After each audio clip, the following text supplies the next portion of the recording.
Yeah. I made a sacrifice. I be wide awake while everyone's sleeping. I made a sacrifice. Trying to make sure that my family eating. I made a sacrifice. The money, the hoes, the clothes, the jewels. I made a sacrifice. Cause that's what a king is supposed to do. I made a sacrifice. I made a sacrifice. I made a sacrifice. I made a sacrifice. I got the appetite for living a lavish life, so I gotta sacrifice. Now you in the afterlife. I need the resources. I'm carrying 3 crosses, crugging like 3 bosses. Give it a free courses. You will pay for your sins. You will pay for your sins. Try to play with the twins. You get slayed in it. You aim for your top. You get raised in the chin. As we raise from the top. We was raised for the win. Jump in the water and rock the boat. You was the shit, you were not the king. Bet you be smoking the rock and dope. Wesley Muhammad said not to smoke. Wait for power to the people. To the power in the needle. Wait for flowers and gazebos. To the sour in the diesel. They devour one placebos. Traded Falcon for the Eagles. Traded Malcolm for the Evils. Traded Talcum for the kilos. I made a sacrifice. I be wide awake while everyone's sleeping. I made a sacrifice. Trying to make sure that my family eating. I made a sacrifice. The money, the hoes, the clothes, the jewels. I made a sacrifice. Cause that's what a king is supposed to do. I made a sacrifice. I made a sacrifice. I made a sacrifice. I made a sacrifice. I got the appetite for living a lavish life, so I gotta sacrifice. Now you in the afterlife.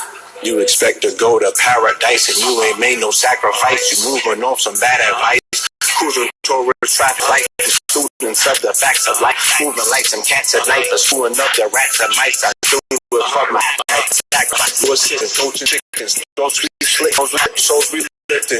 Don't miss no specifics, know the difference, go the distance, no restrictions, go to distance. No conventions, no commissions.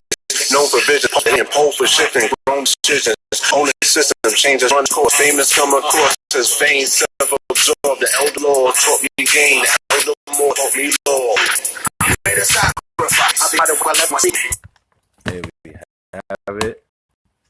Shout out to the God Body Cam. Shout out to the God Blue Pillar. Shout out to the God Red Pillar. That song that you just heard was Sacrifice off of the Twin album. For everybody that already purchased Twin album, salute to all of the supporters. Salute to everybody that has been streaming the album. Salute and thank you to everybody that have been using word of mouth to spread the word that the brothers, the Twin Pillars, have did it. We've done it again. You know what I mean? Somebody amongst you has done it again. You know, we come from a long line of that. You know what I'm saying? Dr. Sebi always told you, when you tell the people that a black man cured AIDS, I'm giving you permission to say, no, black people cured AIDS. He said anybody that was black, whenever you tell anybody from another race about AIDS being cured, I'm such a fucking G. Dr. Sebi was telling you, he's such a G that he was like, look, you tell him that you played a part in that. You did that as well. We cured AIDS. Not I cured AIDS. We cured AIDS. Because when the European gives you an example about what they did, they say, nigga, we did that. You know what I'm talking about? They're not just saying one white person. They're like, all of us played a part in that. And they damn right that they're supposed to say that. The problem is we're not doing that. We like to take credit for things that we individually carried out, but we don't see the connectivity. We don't see the influence. We don't see the collectivity of what it is that you did. You don't see that other people played a part. You just think that it was you. And that is that individual mind state. That's that nigga mind. That's that Negro mentality. You won't grow above the knees. You'll stay in your lower self. You will forever be restricted by lack. You will forever be restricted by thoughts of scarcity. You will forever be restricted by the energy and the feelings or the energy and motion of hate. Hate is an anchor. That's what you'll always be stuck in that energy. And nothing healthy is grown out of hate. You cannot show me hate is the opposite of love. Love is the energy of light. Hate of life. Hate is the energy of death. Okay? Hate is the energy of death and love is the energy of life. So you have to really be careful when you fall into conversations or you buy into narratives that are hate speech or hate filled, or teach you to hate somebody. They try to make you pick a side, or you got to pick somebody to hate. In order to be down with us, you have to agree with a black power emoji that you hate this thing. Then you go ahead and you run behind people who are telling you to hate something. But if you know anything about human psychology, most of the times that the people say that they hate something, they actually have a fetish for it. They actually secretly love it, or, you know what I'm talking about? They don't even hide it. You understand what I'm saying? So whenever somebody comes around me and they're so happy to tell me about what they hate, who they hate, I know that these people are the same ones when nobody is looking are running to those same people, right? Being subservient. You know what I'm talking about? Allowing them to dominate them, because the hate is weird admiration. Don't trust people running around with this hate energy. Hate energy never won any wars. You know what I'm talking? Hate energy never got us out of any of our situations. Hate energy is what's taking the good people who we have around us away from us. The hate energy is what has been destroying the black community since time immemorial, from whenever I started studying about it. I mean, goddamn it, give me a motherfucking year or give me a period of time where niggas wasn't killing each other with the hate energy. Talk to me. You know what I'm talking about? Give me the motherfucking utopia period. And it can't be on some BC shit. You know what I'm talking about? Don't give me, but in 20,000 AD, my nigga, black people were mad good to each other. You niggas don't understand what's going on. Like, shut the, bruh. You can't point to me when we were peaceful in the last 30 or 40 years. Then I'm really not, that other shit that you're talking is speculation.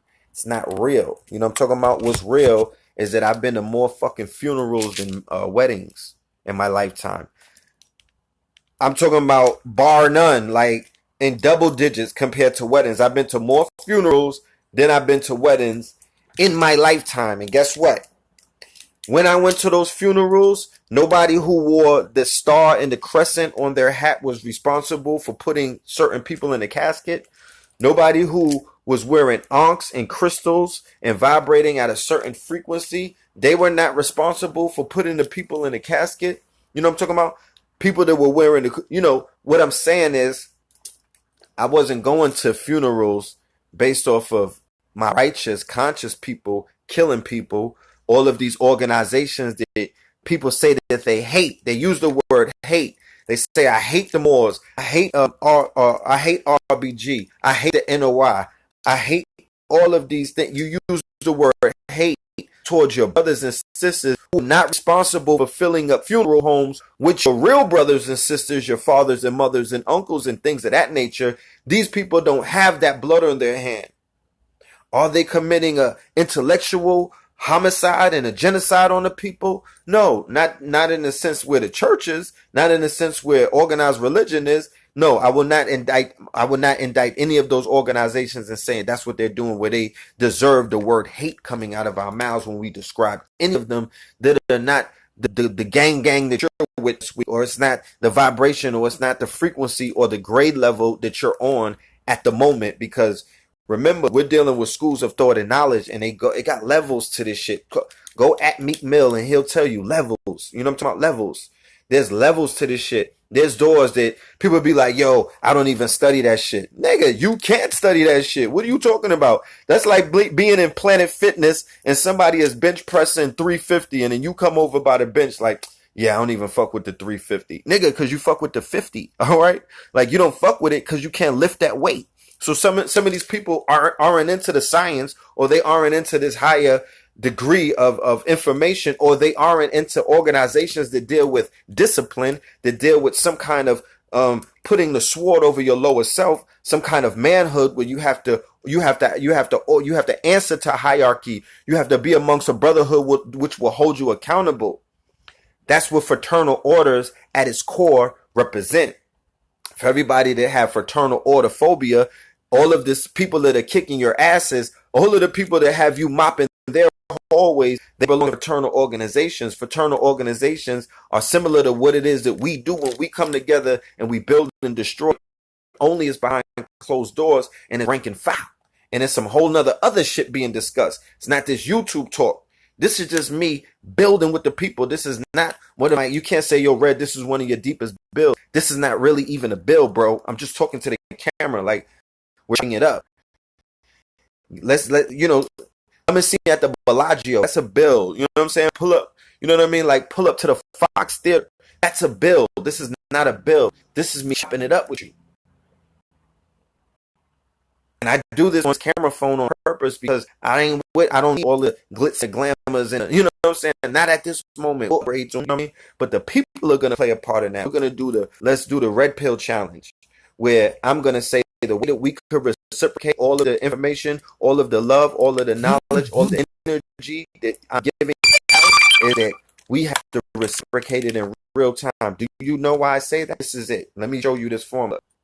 I did a video with Brother Rich, 50,000 people, right? Did a video with Rich, 50,000 on the viewership. That's one video. I did another video with Rich, 70,000 in viewership. That's another video. I just did a video that we put up today, and that video was at 12,000. So do you know what the capacity of the Barclays Center is? It's 18,000. Do you know the capacity of the Madison Square Garden? It's 18,000. So if I was in that stadium speaking to 18,000 people, times that by 5, that's who I'm talking to in those videos, because men lie, women lie, and numbers don't. Right? Men lie, women lie, numbers don't. So if the numbers are being put out there and you're seeing videos doing 50,000, that means I'm standing inside of the Giants football stadium, or I'm standing in the same stadiums where Jay-Z and Beyonce are performing right now, or I'm standing on the same stage that the Pope is standing on, because I'm talking to 50,000 people. Bro, when I talk to 50 people, it's a movie. Okay, in a room. When I'm able to see 50 people in the physical, it's a movie. So 50,000 people. Now, if I was in that stadium with 50,000 people and I said to 50,000 people, yo, I want y'all to take your phone out right now, or I want y'all to open up your bag or your wallet right now, and we're going to put $100 towards everything that was being discussed in this bill right here, in this monumental gathering where we were talking about solutions. Let's get going in real time and put the bank and raise 100 million in real time, because with 5,000, I showed you with 30,000 people, I could show you how to make $1 million in 1 month. It's not even rocket science. It's simple cooperation amongst the collective, who said that they want solutions, who said they want a better tomorrow for their children, who said that they want to see something different than what's being done right now and get out of the deaf culture and come into this light right here. So 50,000 people are in a humongous gathering. We're in the most biggest stadium that you could ever think of. And I say, pull out your phone, because this is the future that was coming in the apps. Pull out your phone, open up the Cash app, and send $1 to Red Pill account right now, because we all showed up for this food. We all showed up for this food for, and I'm not pitching pearls to swine. So the reciprocation of receiving food for thought is always a tip. So I'm like, yo, pull out your Cash app and press 1. And those 50,000 people press $1 on their Cash app, and that's 50,000, boom, right in the budget to do something monumental. So at the next gathering, it could be 500,000. We can do that. People would not want it. They would quickly pull out before I finish. They'll be pressing 1 multiple times. So if that's not being done, then all of the potential that exists when we come together online, when we link up in these live streams, when we're getting thousands upon thousands of people who are viewing it, but they're not actually taking action to play their part in what is known as the Renaissance, or the evolution that is taking place on the planet right now, as they're breathing, as they're listening to my voice, as they're looking at me on these screens and whatnot. You are the answer. There's nobody beyond you. That's the answer. We are who we've been looking for. We don't have to talk about anybody or whatever anybody else is doing, or you know what I mean? You don't have to talk about all of the L's that you be taking. Break the L down and chief it and turn it into a W. You heard the double entendre? Chief it, W, Chief Keef, W, the shooting. Break. Okay, we'll talk about it one day. So No, we're going to talk about that today, because we're going to talk about the youth culture today. We're going to talk about XXXTentacion today. We're going to talk about some other things today. We're going to get into some business tonight. We're going to talk about Fat Her Day. What's Fat Her Day? Fat Her Day is Father's Day, okay, that we just experienced yesterday.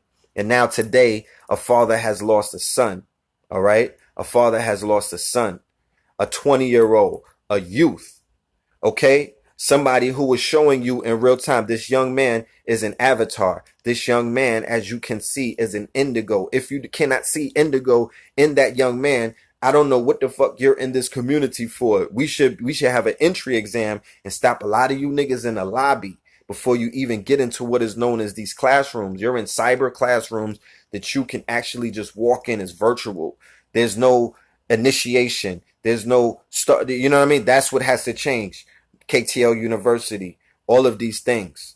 That's why I'm saying that we have to begin to practice a way of building up this nation, a way of building up this movement, a way of building up this renaissance, a way of building up these brands, a way of building up these equity, a way of building up all of the, building up this nation. You know what I'm talking about? I mean, the sky is the limit. Do you know why? Because any day could be your last. He was 20 years old and he died in his car, family. Okay? This shit is bothering me. Okay? All right? It's bothering me, you know. And I just did a video with Rich today and we talked about being the observer. So the observer in me is watching and I'm looking and I'm paying attention to what I'm seeing and I'm observing it. A young man who had to, remember, if you're dealing with what is known as ma'at, balance, or what you're dealing with, what you know as transformation, which everybody who claims to be conscious should embrace. If you're not embracing transformation by seeing it in others, how do you expect to see it in yourself? So he came out flawed. This nigga was a woman beater. He was a young fucking emo child. What was he? He was an archetype of many of your children. He was an archetype of many of your family members. He was an archetype of many of your favorite artists. He was an archetype of many of your heroes, because a lot of them started on what is known as the road of awe. Somebody said they never heard of him before. Well, guess who heard of him? The babies. Doesn't matter about what you didn't hear about. Once again, parents have to separate themselves for. Can you hear me clearly? Because if not, I could plug in this microphone. Just tell me if this sounds better, and if it does, I'll leave it plugged in. Because it's all about having good audio. That's why we're gonna have a humongous step up with this presentation. It's gonna go studio level in a minute, and the people are gonna make sure that happens. You know what I'm saying? This is gonna be I want a collective project. I want to show the world that collectively we are responsible for building each other up, rather than tearing each other down, rather than killing each other, rather than hating each other. Shit like that. Can you hear me better on this on the headphones? So he was an emo rapper. Our children are emo, okay? Our children are emo. These children who are emo rappers are breaking Spotify records. They're blowing up on streaming services. Why? Obviously because they're speaking the language to a demographics of human beings, not just children, human beings, but mostly children who understand what's being said or what's being conveyed in that music, because they too are emo as well. So they say speak the language of the people in order to get their attention. These little niggas are doing streams that none of the golden rappers can do. None of the 90s and 2000 rappers are doing this. They're getting heard by a larger contingency of people around the world. So they are appealing to a humongous demographics. Remember,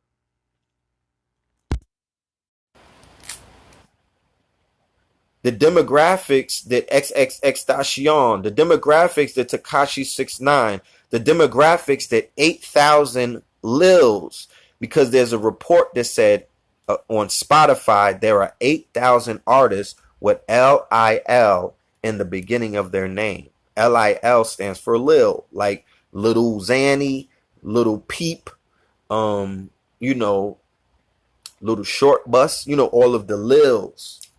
So this new demographics of hip hop, which was carved out and it was basically the torch was passed when they signed Chief Keef in 2012. I talk about this in extent. It's going to be in the book. It's going to be in more of the lectures. We're going to break this down because, as you can see, as we begin to start talking about Chief Keef, he resurfaces into the picture so you can have a better understanding about what it is that I mean when I say that he is one of the architects to the new era that your children, the people that your children look up to, the people who the way that you was looking at Cool G Rap when you was young, they might be looking at Chief Keef right now. He's the Baphomet of Chicago. They know that there's a lot of bodies around. You know what I mean? They know where the bodies are buried.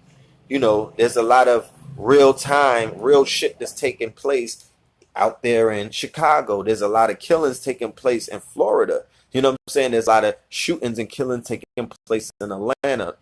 This is a sport. This is not a random incident. This is something that's taking place on many different occasions. Zach TV, we talked about it in the previous Melanin Mondays. Chicago blogger shot in the head in his car. Mubu Crump, a Chicago rapper, down with King. What's his name? What's my dude's name from Chicago? Not King Yella. It's the other one. King Louis bodied him. Mubu Crump bodied him. You know what I mean? In Atlanta, there was a young dude that just got bodied. In Florida, there was a young dude with the locks. I forgot his name, but they bodied his brother and shot up his man and whatnot, and they put him in critical condition. Like, the Instagram era of what is known as clout chasing, King Louis. Yeah, King Louis. The clout chasing has morphed into, nigga, you know how we gonna stop you niggas from clout chasing? You know what I mean? It's gonna be in the body bag. Because you just can't beat a dude up no more if they trolling and whatnot. Remember when the XXXRIP got stomped out by Migos and he started trolling me more? Oh, I'm gonna, you know what I mean? I'm gonna use this for my advantage. So listen to his transformation. He comes in, he's the super troll of his era. Remember, XXXRIP came in as a troll. She started trolling Drake. But even before Drake, he was trolling and whatnot. No, not King Louis. King Louis didn't die.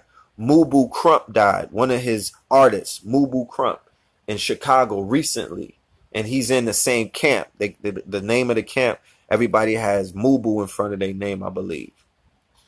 So the brother was a troll, right? But he had a humongous appeal with the youth. He popped off when he was in what you call purgatory. He was in jail. He was buried in a shallow grave. Remember, pay attention to artists who's rising to stardom from purgatory, from inside the motherfucking grave already. You know what I mean? That is something rare because when you see situations like that, that's something else taking place. He popped off while he was locked up. Then he came home and he was locked up for domestic abuse. So I'll go back to the conversation that I've been having with Rich, where I talk about I was exposed to a lot of conversations that go amongst these all women groups where they talk about the great divine mother spirit and how she's out here, flinging karma on a lot of our men. So there's a whole laundry list of individuals who have died recently, both in tragic ways, accidentally, you know what I mean, just randomly.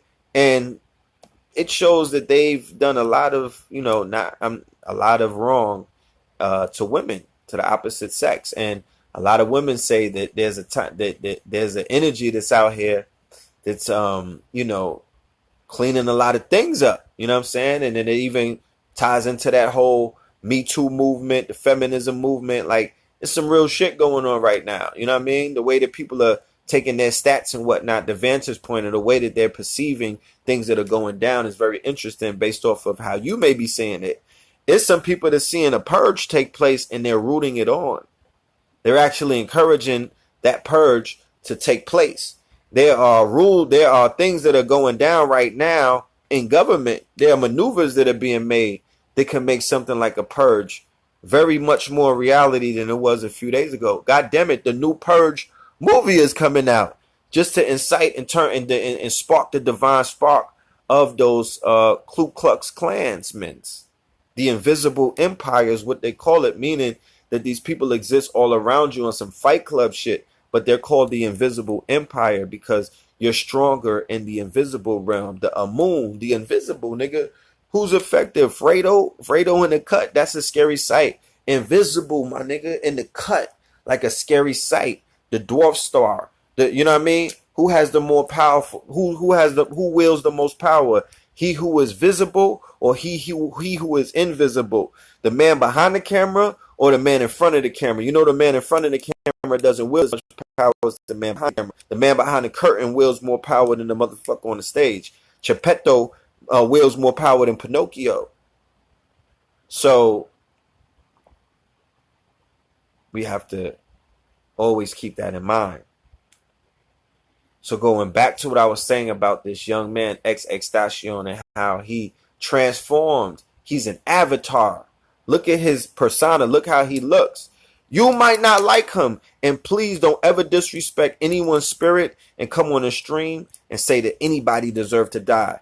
Because I haven't met anyone in this community who wields that much power where you could cast judgment on anyone's soul or anybody's life. You know what I'm talking about? On who deserves to die, yet who deserves to live. Because there ain't been no clearance sale in the Neanderthal mountains lately that you niggas have been responsible for. So don't go running around trying to throw lightning bolts and talk about who deserves to die when you niggas have not cleaned up on aisle 6. Them motherfuckers is walking around. Zimmerman, like I said, is still running up, pulling up in traffic, playing Chief Keef's Traffic in Lil Reese. You know what I'm talking about? He's still on live. He's dropping location and all of that. He's eating at IHOB, not IHOP, IHOB. And you niggas ain't did no smoke. You know what I mean? No smoke at all.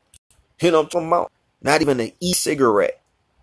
So there's a lot of death taking place in these hoods and whatnot, and hip hop and whatnot. Social media is fueling a lot of that. It really kicked off with that drill movement that Chief Keef and them Chicago dudes, because they were bodying niggas off of social media. They were running that shit was a social media Hunger Games for a minute, and now they're threatening to turn Tekashi 6ix9ine into that same thing. But that introduction of that death energy, that shooting energy, that shit, Tekashi and them, who I feel he's working for somebody. There's somebody who's bankrolling him. I believe it's somebody that's involved in his label, is involved with what's his name, Rahm Emanuel. Rahm Emanuel's brother is involved with the talent agency or management agency. I believe this behind Tekashi. So these niggas are getting orders and whatnot to create environments or to create certain kind of energy or to summon up certain kind of energies. Because that energy is in hip hop very strong right now. Every other day is some smoke. Somebody's beefing. Somebody's getting beat down. Somebody's getting clapped up. Look at what happened to Rich the Kid. That nigga been taking mad L's and whatnot. But he also has a situation where he violated the divine feminine. He violated a female. XXXTentacion, he violated a female. Tekashi 6ix9ine, he violated a female. All these emo rappers, these young brothers who come out of situations where they're dealing with mental health issues, and they're dealing with demons, and they're dealing with darkness, and they're dealing with healing, how to heal, and they're dealing with confusion because they're rebelling against the older generation who they felt were less in their best interest and more so in their self-interest, to basically put these young people in a state of mental slavery and a perpetual state of fear, right? And to program them to be niggas, because that's what a lot of the old heads did, bro. They were molesting these young kids in so many different ways. And the children have been rebelling. The indigos, that's what they said that they came here to do, is to rebel, is to bark back, is to bust back, is to wear motherfucking weird things, color your hair, tat on your face, chokers, you know what I mean? Piercings, Before that, before they existed, there were all of those kids that had mad piercings and whatnot. And then before that, certain people were, just, expressing themselves on some hippie type of shit. Like, it's rebellion.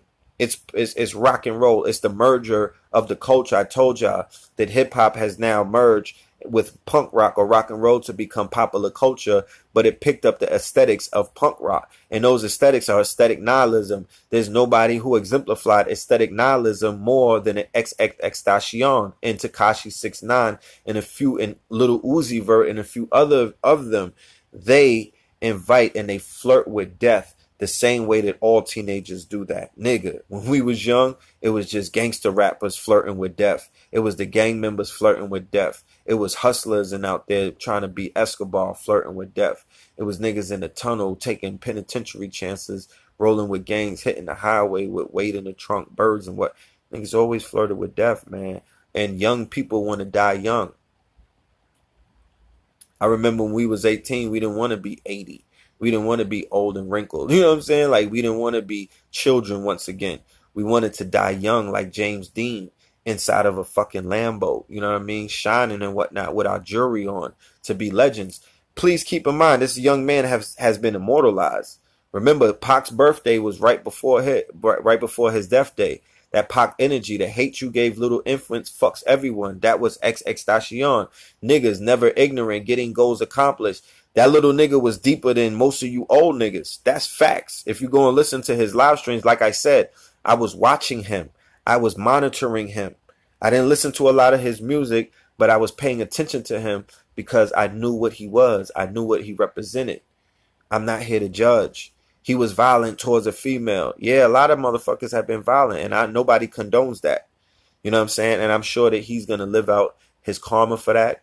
And, he was definitely being paid for that. He didn't get away with it. He was being tried for it. He was on house arrest. He got locked up. His liberty, his freedom was being threatened. So, everybody is bearing their own cross. Everybody is bearing their own cross. What I did see is I seen a young man evolving. And he embraced the energy that everybody who is somebody who is in their right mind. Right mind is the key. You know what I mean? And when I say right mind, I don't mean that they're as deep as you. I don't mean that they're as righteous as you. I don't mean that they, know what Hotep even means. What I'm saying in right mind is if I see a man married to a woman and they see that and they say to the world that everything is love. If I see a man married to a woman, you lost me on that.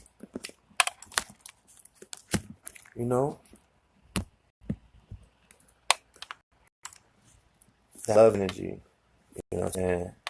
That love energy is sacred, and that's what the young man was trying to really vibrate on. Remember, it's not about you, it's about your seeds. He had a lot of young children listen to him. He influenced a lot of young children. Please believe me. You know what I'm saying? And they will immortalize him. He will go down. His music will go down. The children who grow up, they're going to grow up and they're going to immortalize a lot about XXXTentacion because, he spoke about him not really even being here for long anyway. These emo kids, they're not necessarily connected to life the way that the generations that preceded them were connected to life. They don't see it the same. Henceforth, I don't want to see you. All my friends are dead. Push me to the ledge. All my friends are dead. You know what I mean? Maybe they know something we don't know, but these children are morbid. This generation of these young children are very morbid. They're the internet generation. They're desensitized and things of that nature. A lot of them are not desensitized. A lot of them are filled with love. A lot of them are filled with, light. A lot of them are filled with promise and purpose.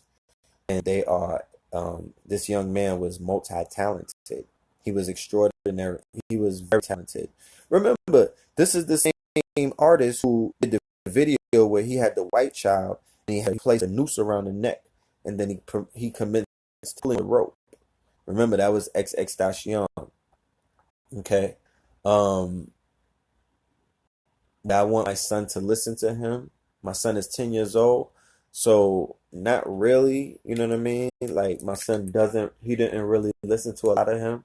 He played his music a few times, but I know that he has 8 million followers, and he is known by a large um following of young children who are crushed right now. They are emotionally crushed. Okay, they are hurting. You know what I mean? And going back to what I said about being in a vibration of love tonight, as the observer and somebody who is reporting the news to the family from a place of, just information. If I don't want to get all emotional, I don't want to get into my emotions, because I don't think that's not good journalism. You know what I mean? But what I do know is the young man did not deserve to be murdered at 20 years old. He showed a lot of promise. He was by 20 some odd years old, he was going to be a problem. The way his mind was beginning to develop. Remember, we all started out somewhere. I have to find out where the fuck I came from in order to know where I'm going. Meaning that you need a point of reference. Whenever you say that you got better from what, my nigga? Where the fuck did you come from? You know what I'm talking about? What was the dark part of your movie? You got to show me where you came from in order to measure where the fuck you're at in life. So those of us who came from nothing, those of us who came from the bottom, those of us who came up out of purgatory, and now we are in our Father's many mansions in the heavens, we know what that's about. So I saw the transformation of the young man. He died on the love frequency. He was showing the love frequency. He looked happy. He was bipolar, so he had depression issues and whatnot. But the brother died with love in the heart of 8 million people. That's called immortalizing oneself. It may be hard for you to grasp it and understand where I'm going with it, but the ancients practiced the art of immortalizing oneself. And to make transition tragically, untimely at 20 years old, as a talented musician who I'm sure he left behind a catalog that's going to catapult him into further immortality, right? And he has 8 million, he has a generation of children who we don't necessarily all understand, but a lot of them understood him and he understood them. So he's in their hearts and minds. So when we get older and we chilling with the best of 2 Chainz, or niggas want to listen to the best of Migos and whatnot, and or we, you know what I'm saying, we chilling with the best of Nas catalog, they're gonna have their XXXTentacion, they're gonna have the other ones who have been immortalized. Shout out to Captain Steez, rest in peace, Lamborghini and whatnot. Those weren't necessarily musicians; they were the brains behind Pro Era and the ASAP Mob, and that by them making their untimely demise, the work from that era has been immortalized. That's gonna be in a museum one day. You know what I'm talking about? So, I don't like to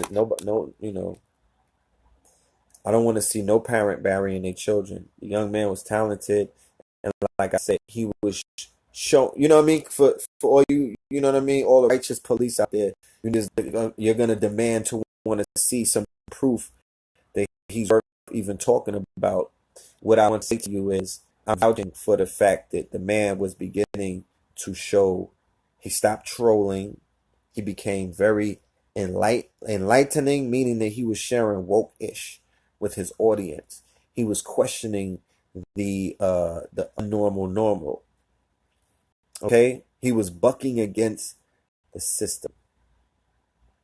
No parent should bury their child. I don't give a fuck what you need. Don't ever have a talk about any rapper. You know what I'm talking about? Don't ever have a talk with me about not any, but a majority. Not any, but a majority. Okay? Not any, but a majority of brothers and sisters who make untimely demise. Because I hit you with the classic. Niggas die every day, B. But when you deal with certain individuals or certain lights or certain souls or certain spirits or certain entities or certain artists, no, bro. I'm not gonna gloss over this shit or look past it. I would sound like a buffoon. I would sound like a retard. I would sound like a bitter old fuck nigga if I was to hate on the youth. And that's a lot of you niggas that are out here who there's a lot of like I have to pick somebody to hate. You know what I'm saying? And I hate all the time, but just to direct some shit off of me whenever I'm doing my energy cleansing. And old bitter niggas are falling right into the motherfucking the runner ups. You know what I mean? It's these old bitter niggas that be out here hating on anybody that's doing anything. You could be an old nigga doing something. These niggas is here for the hate. You could be a young middle-aged nigga doing. They hating on the newborns. Tell chick kill the baby. You know what I'm talking about? They don't even want babies being born. These are just old bitter niggas, and they're the ones who don't want to wait for the youth to grow up. They're the ones who don't want to admit that they fucked up and they dropped the ball, and the youth are only either dropping the ball that they dropped, or they're trying to pick up and create a new ball game, or they're just going off for watching old tapes. And you niggas fucked up. You didn't pave the way. You didn't necessarily show them how to do it like this. Jay-Z is just now correcting his sins. Everything is love.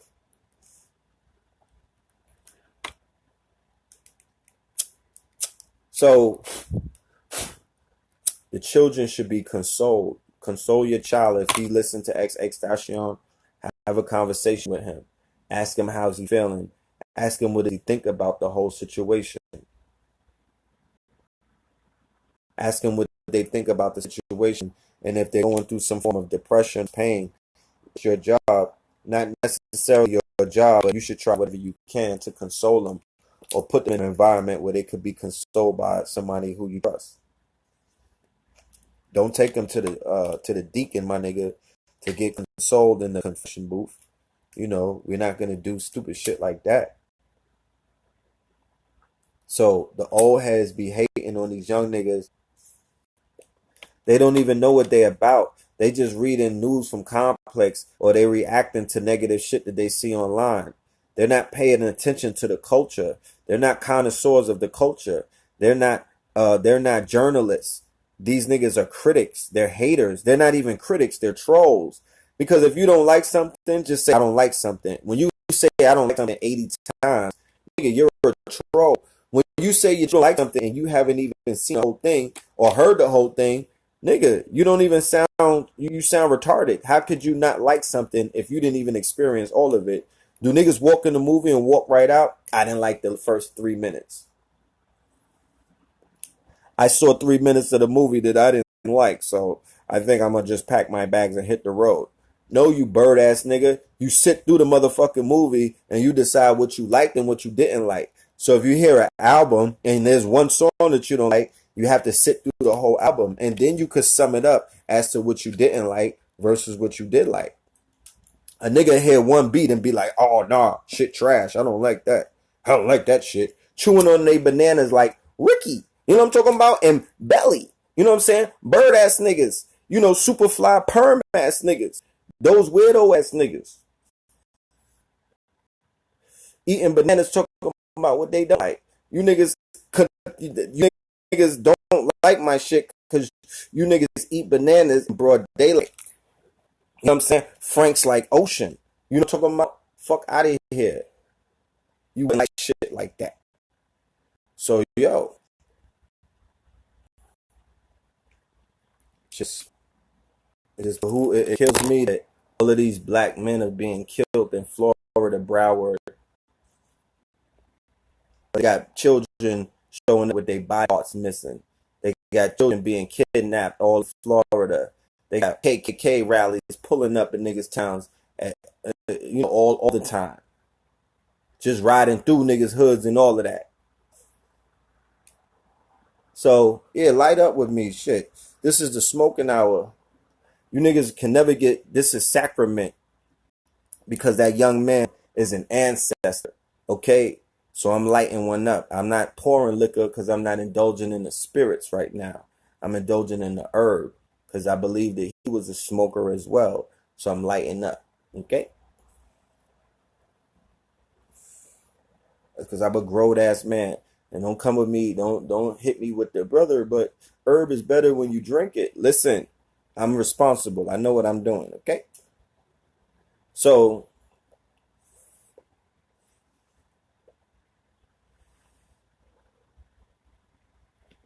this has to,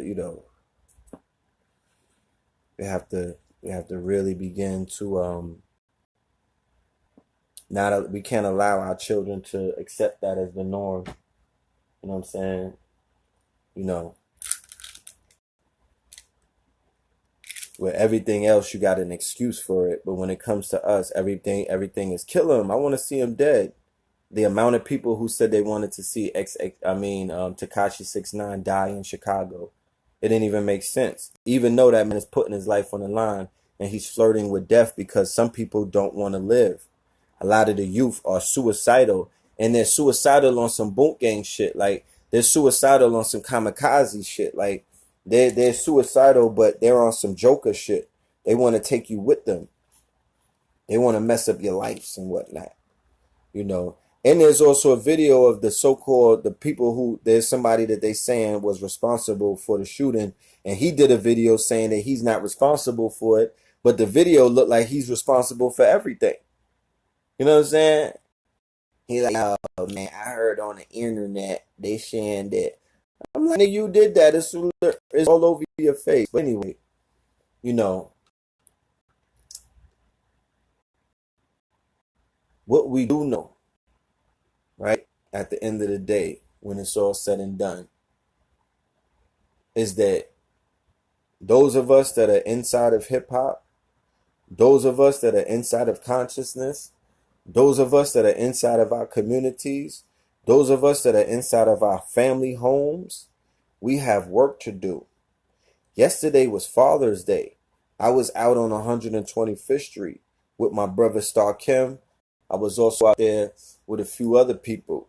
You know what I'm talking about? I was out there with Herman Smalls. Q Butter came out there later on to film a video for a song called the song is gonna be a problem. Mark my words. Yeah, this song is a problem. Q definitely got some things that he want to talk about with conscious community in this song. You know, I forgot the name. When it comes to me, I'll let you know. But I was peeping the scene. You know what I mean? When it comes to Father's Day. No, the 6ix9ine dude is not dead. I said people were wishing him.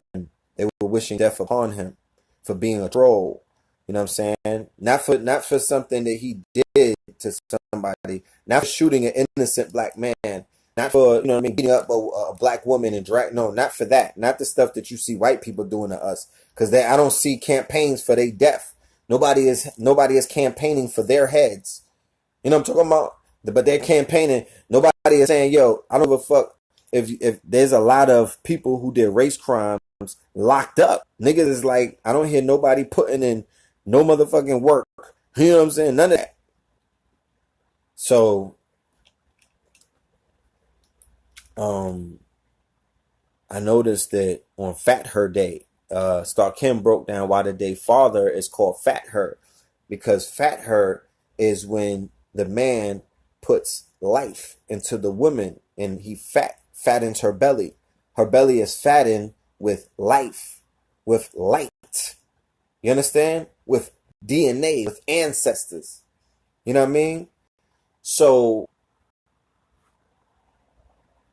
I realized something yesterday. I had a eureka moment. I said to myself, yo, Father's Day is very important. Mother's Day is very important. And I'm not talking about on some Roman holiday.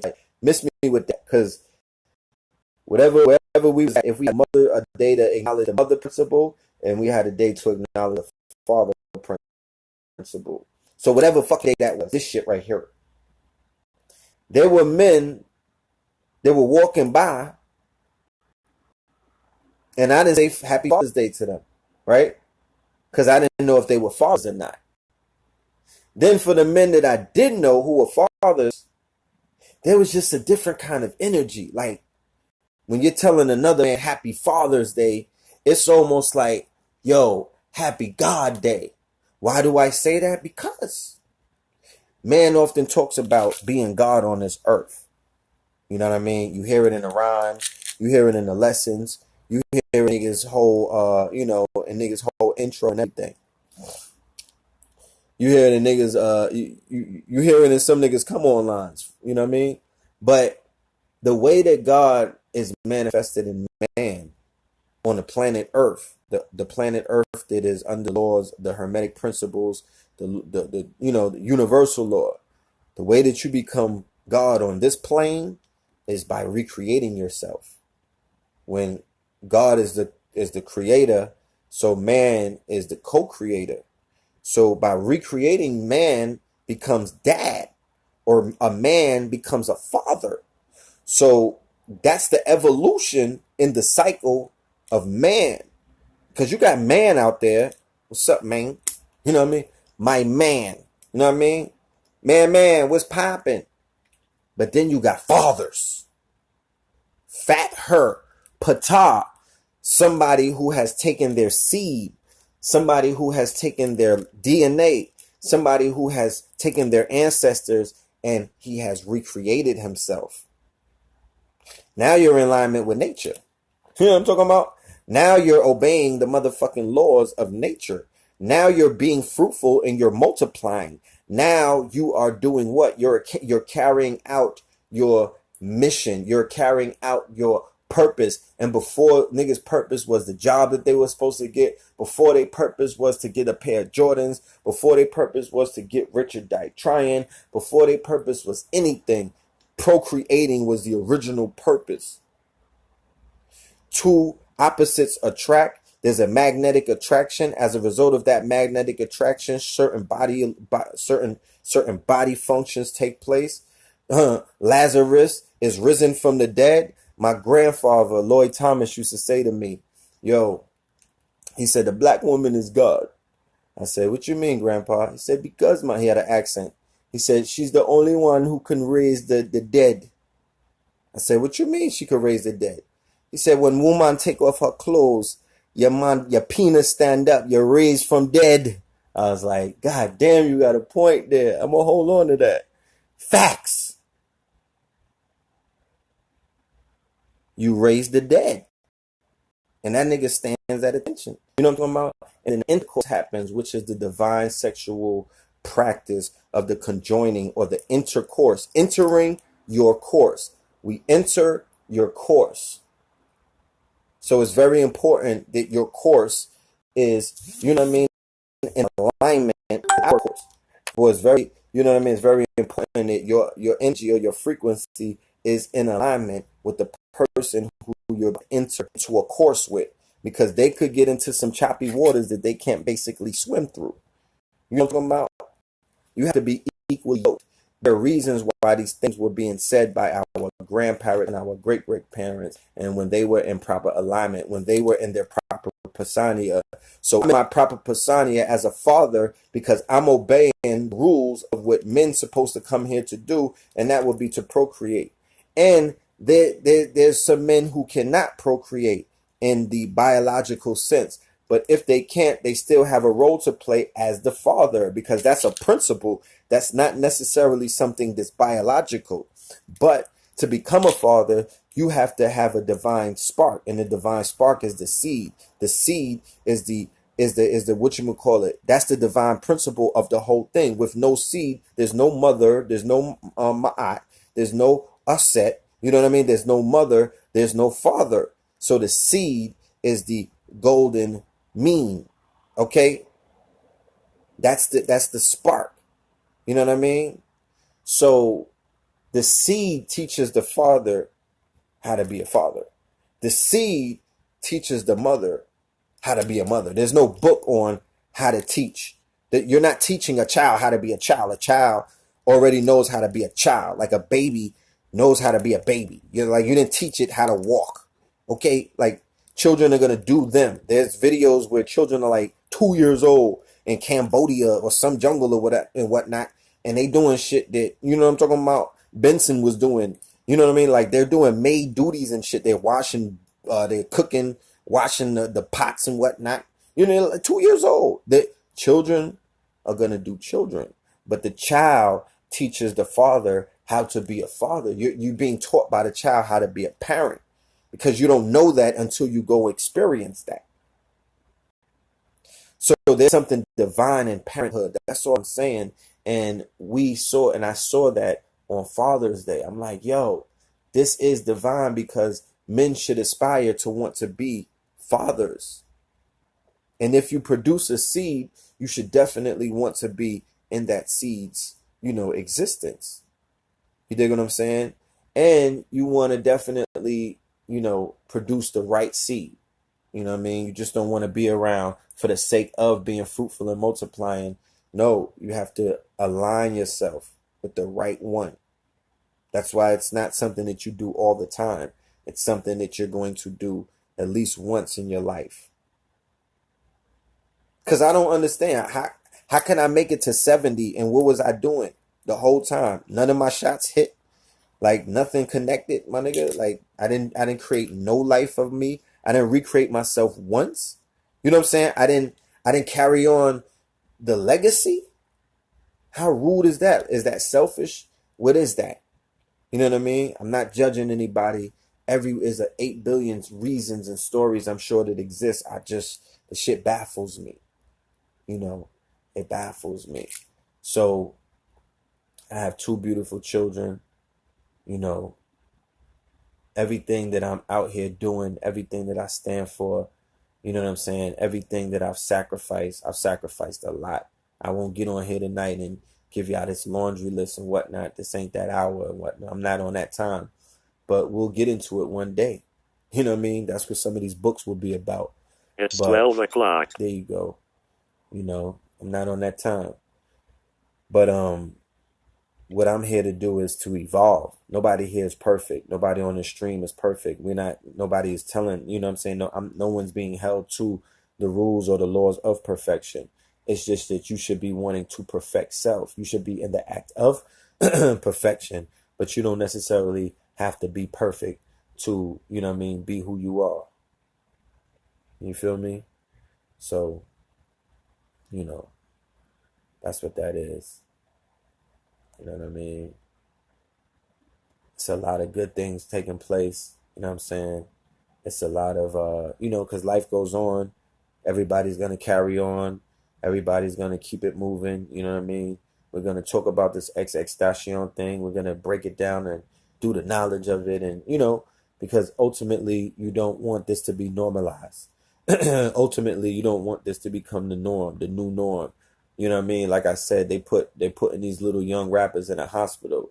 Now, these young rappers or these young entertainers or these clout chasers, you know what I'm talking about, or these Instagram stunners, you know what I mean, or these online flexers and whatnot, what they're doing is they're meeting their fate because the time that we live in right now, the paradigm that's shifting, the day that we find ourselves in right now, none of that shit is a go. You know what I mean? That's going to come to a violent end. It's going to come to an abrupt end. We're coming in a day and time where the wolves are motherfucking hungry and people want to eat.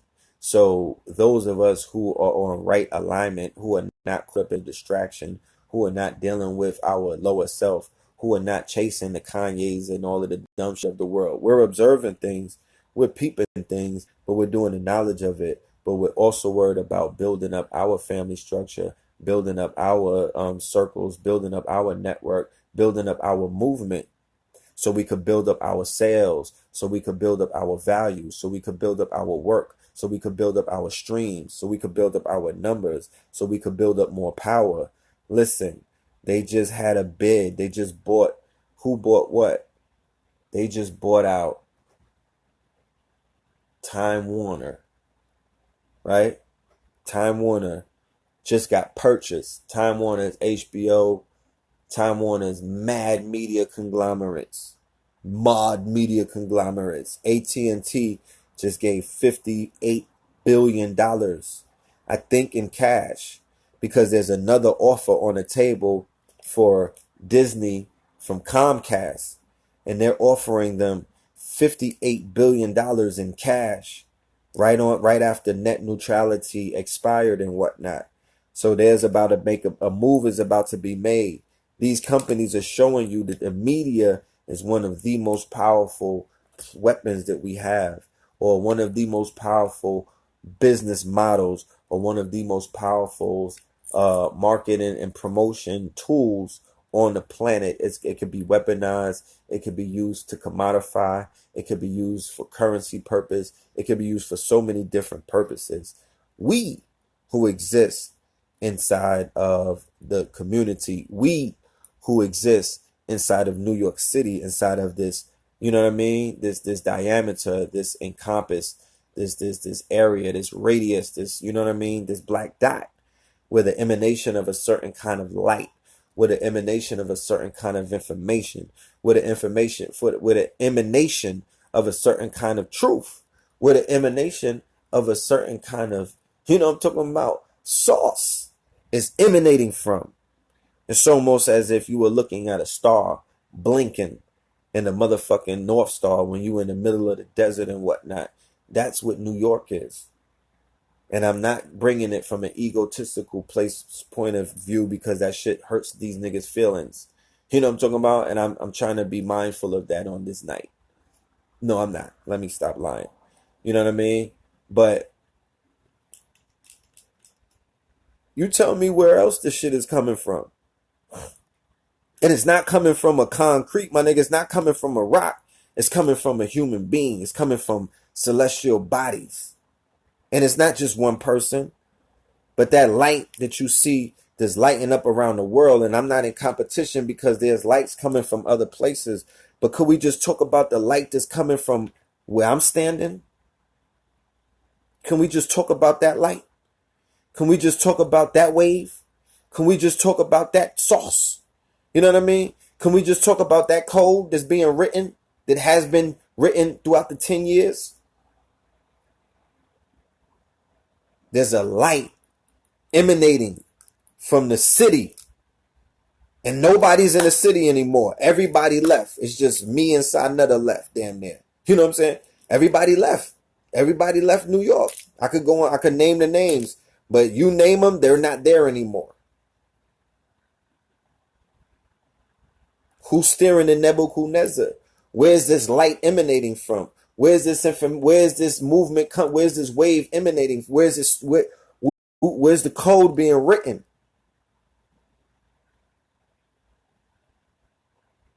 There's a lot of contributors. There's a lot of people laying things down. There's a lot of people adding on. There's a lot of people doing them. But this shit is coming from a certain place, though.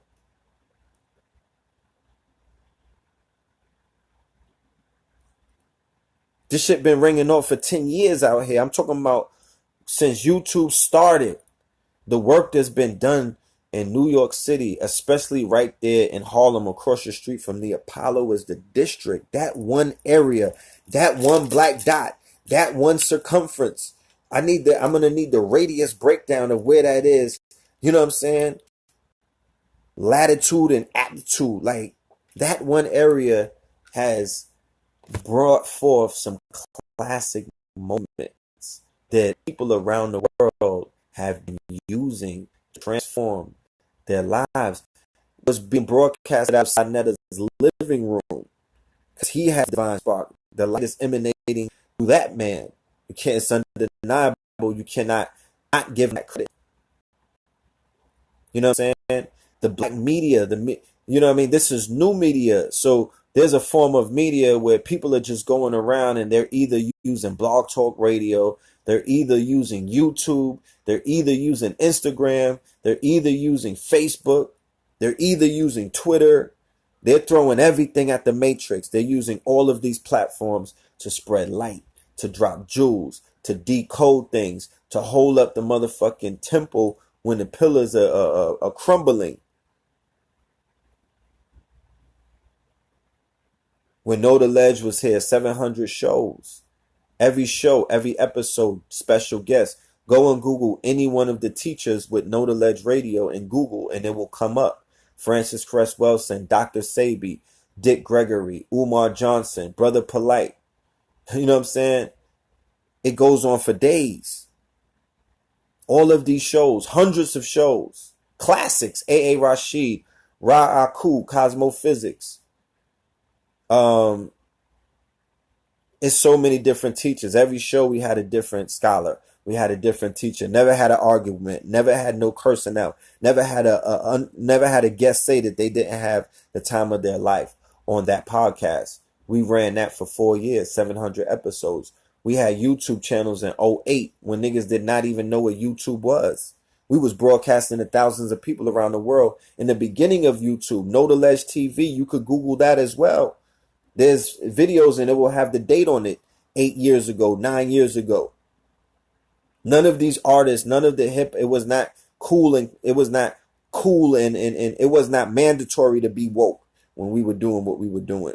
When we were starting this thing, when we were having visions of teaching people who look like me and you. What are you talking about? When is the revolution going to start, nigga? That's the revolution. People who look like me and you, talk like me and you, is on the motherfucking wave right now. Niggas lights on, their mind is activated. The gods have been turned on. Everybody is online, literally. You know what I'm saying? And people are waking up online daily by the hundreds as a result of a lot of the groundwork that was done in these earlier periods. The seed planting, the pioneer work, okay? The pioneer work, the groundbreaking foundation, laying it down, the tracks, 07, 06, 09, 2010, 11, 12, 13, 14, 15, 16, 17, 18. Super facts.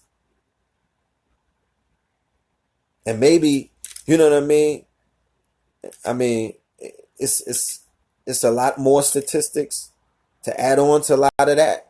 But all I'm saying is the work is authentic, it's genuine. But not only is it genuine, it's genre shifting, it's it's reality changing.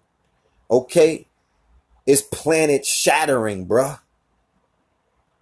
So all of the different organizations play their part. They all have a role. They all are responsible. Everybody it's not, that's what I'm saying. I'm talking about contributions, but contributions towards a collective movement, contributions towards a collective wave, contributions towards a collective prophecy that a collective group of elders and messengers and prophets and master teachers spoke about hundreds of years ago.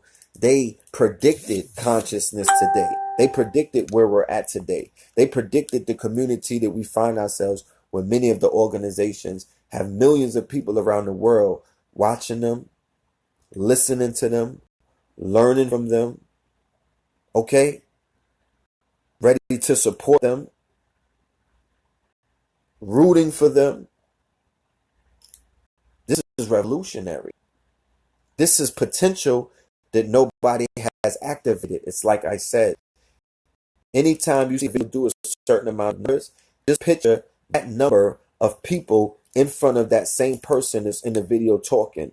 Because if you're watching a video, saying you could have been right in the room with me. I'm not a bad and bougie ass dude. You know what I'm talking about? I'm not one of these Hollywood niggas. I'm not one of these weirdos and whatnot. I'm sure that everybody that's listening and watching in my video, based off of the ratio of all of the beautiful, wonderful, godlike people that I've met throughout the years who watch the videos, that goes to show me that I have quality of membership. That goes to show me that the people who are watching these videos, we could all be in a stadium together. We could all be on a lawn like they got the White House lawn, like they had the Million Man March. We could all just be on somewhere like that, a piece of land together.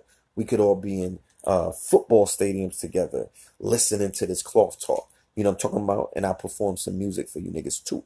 You know what I mean? And that's magical. That's where we need to be going to. It's going to come here in the virtual soon. They're going to be able to have you're going to be able to put on the Oculus or something else, and it will take you to see all 50,000 people who are watching these videos. Will be in a room with them in the virtual. But what I'm saying is, before we go there or get there, let's do it in the physical. That's a vision that I've had.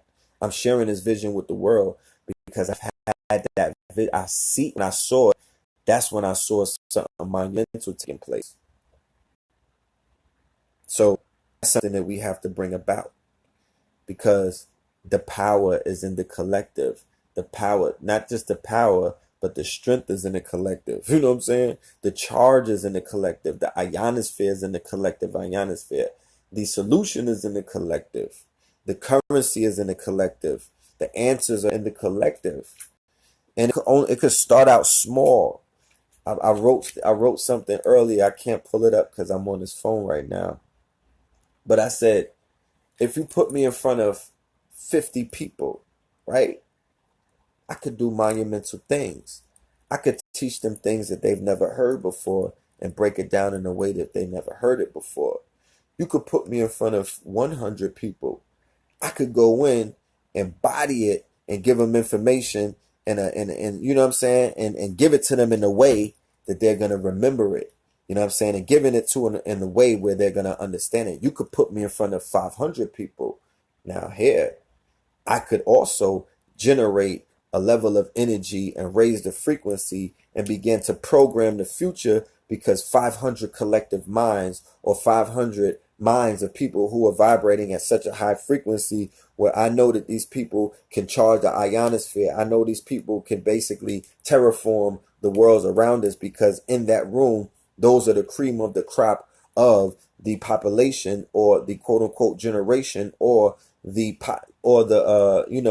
the body of our people. You know what I mean? I know when I'm in rooms, I'm with the cream of the crop of our whole race of people. I'm in the room with those people, those who I've identified those people as nobody in front of those people.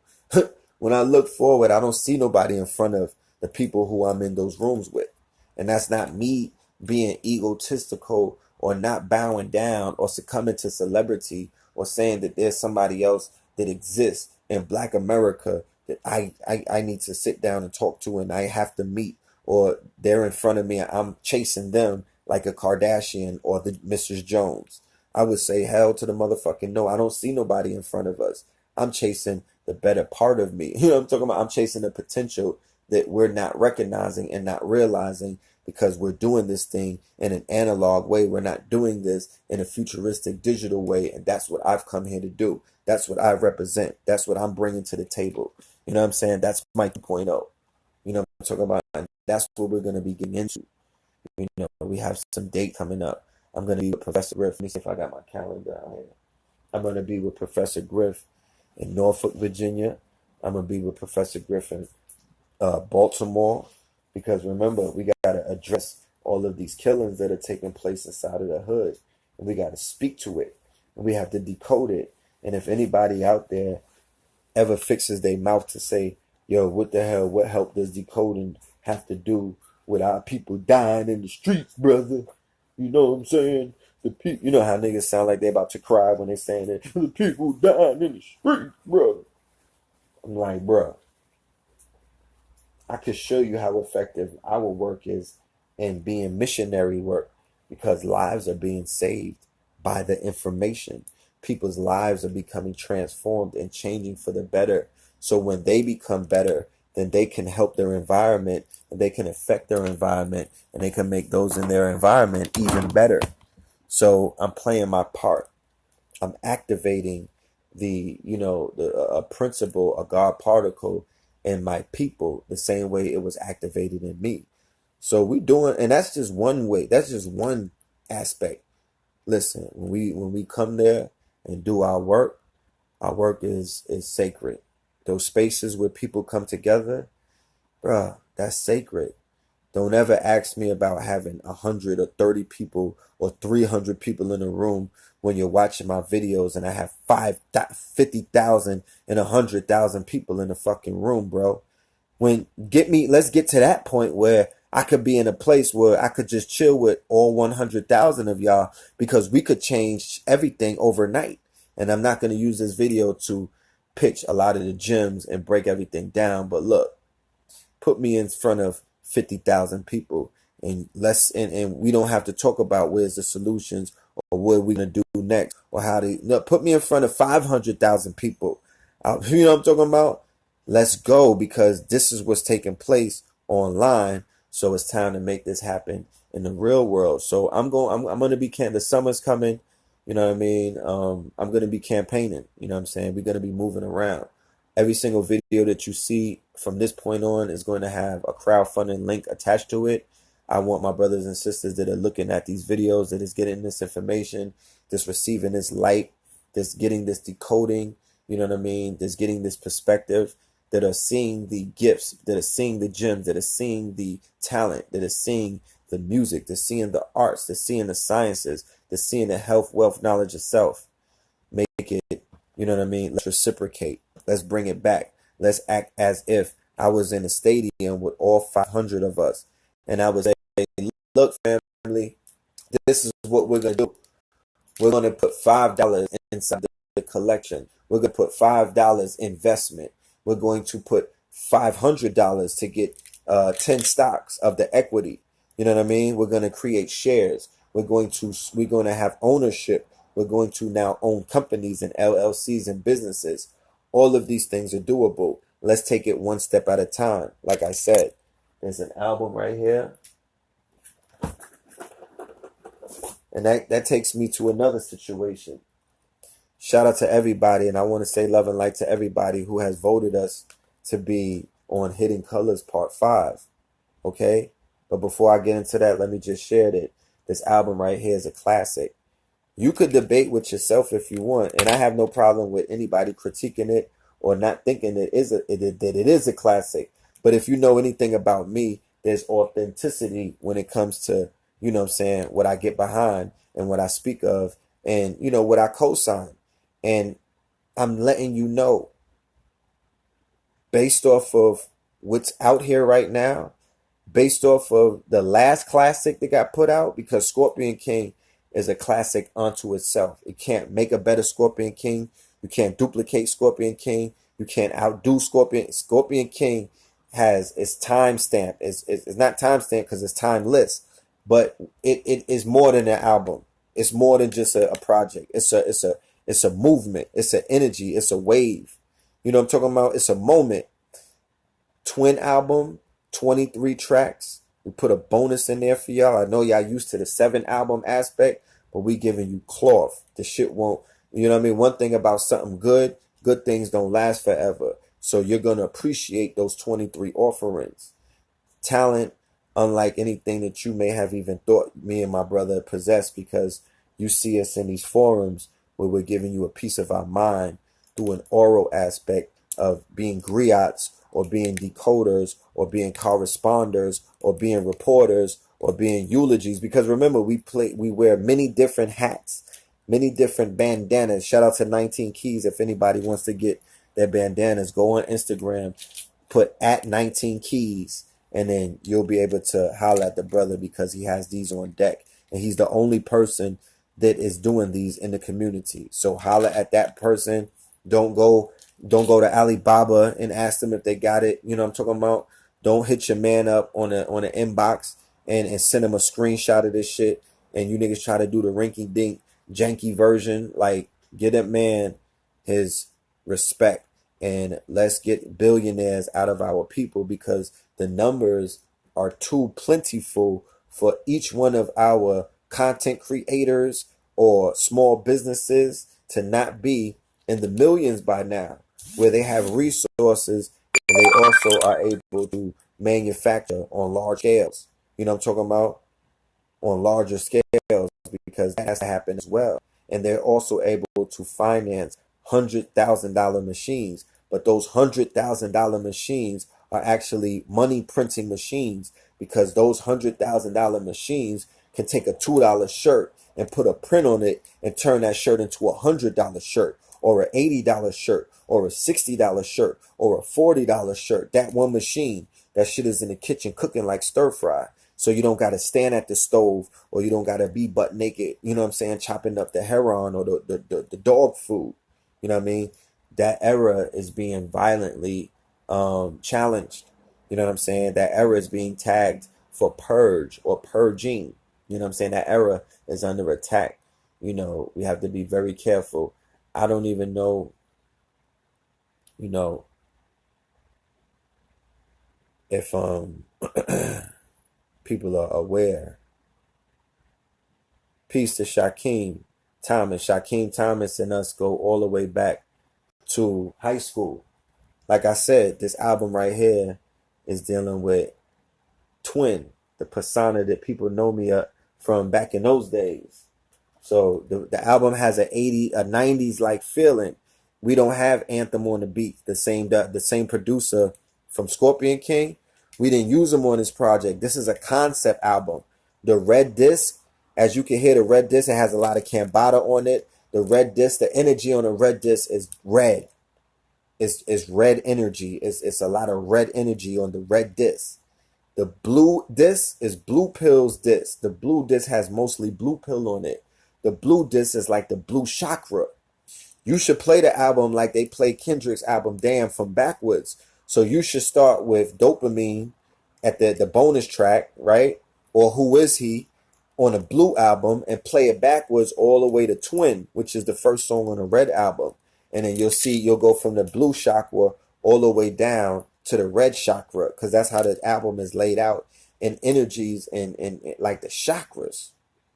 So in the red energy, I said I'm throwing bread thrown at these red bones, because that's that red energy. You know what I mean?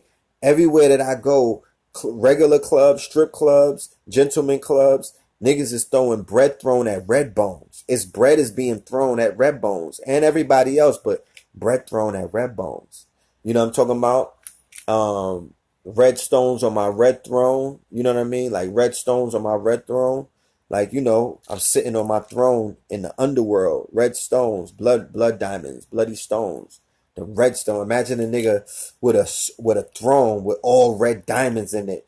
Where's the videographers out there? Y'all want us to make this movie, right? I will settle for no. I'm not dealing with no iPhone directors. No offense.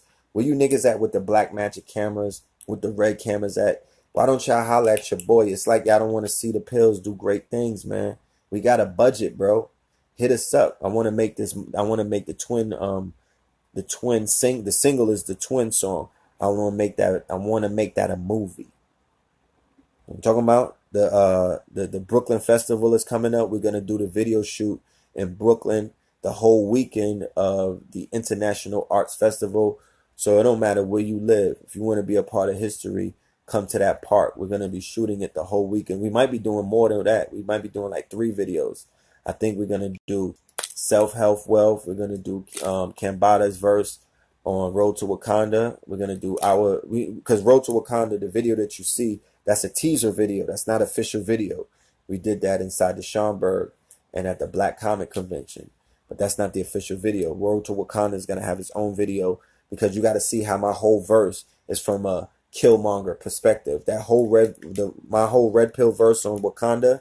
Picture that with Killmonger's in there rapping that to T'Challa and them. I didn't even see the movie. I wrote that months before the movie came out.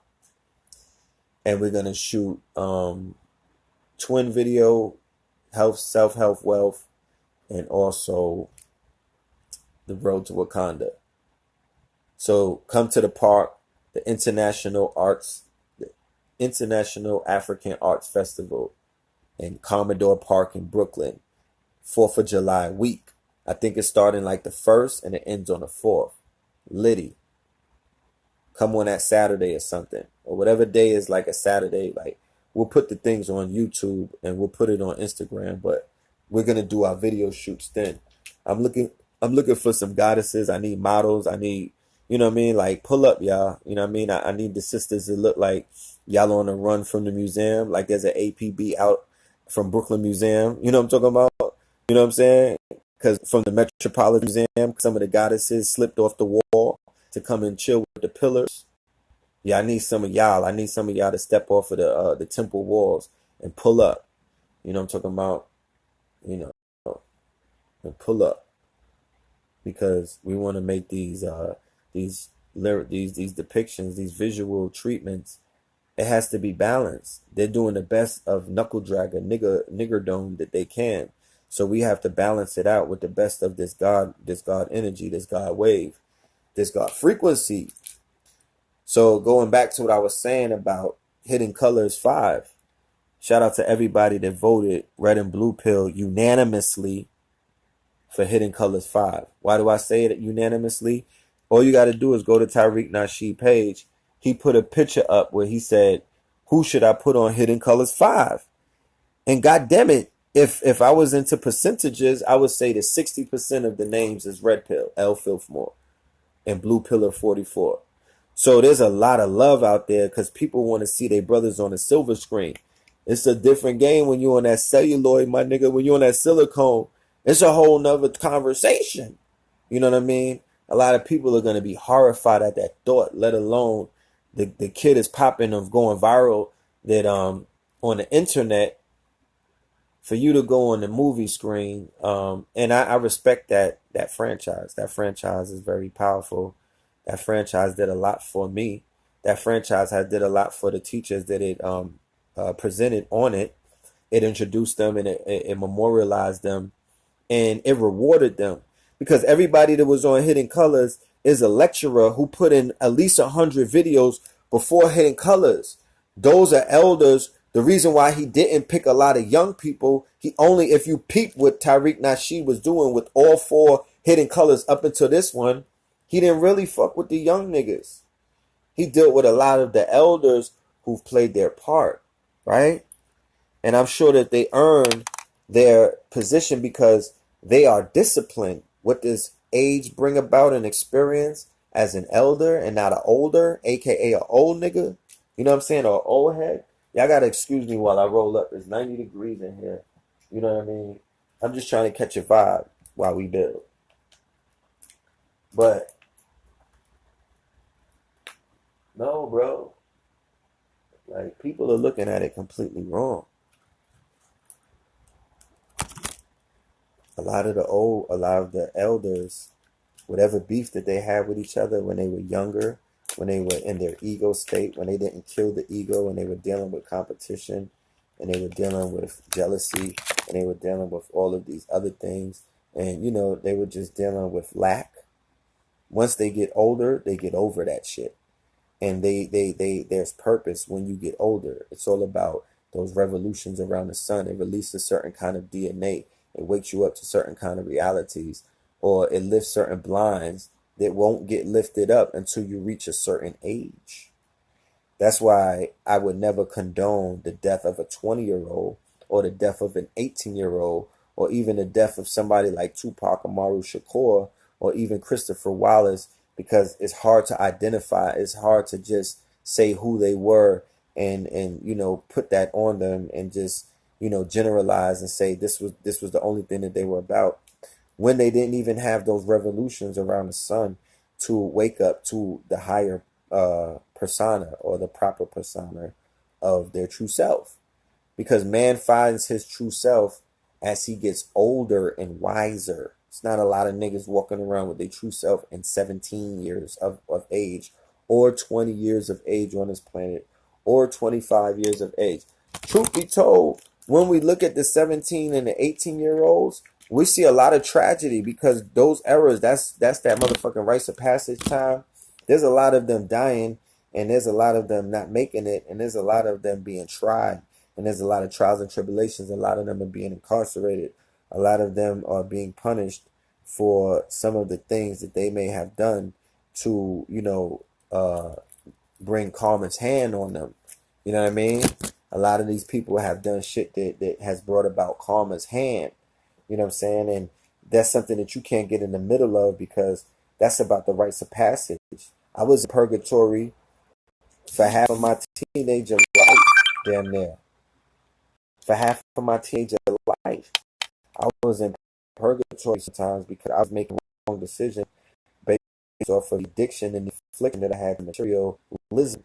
You know what I mean? Namely looking fly and, chasing the dollar and whatnot.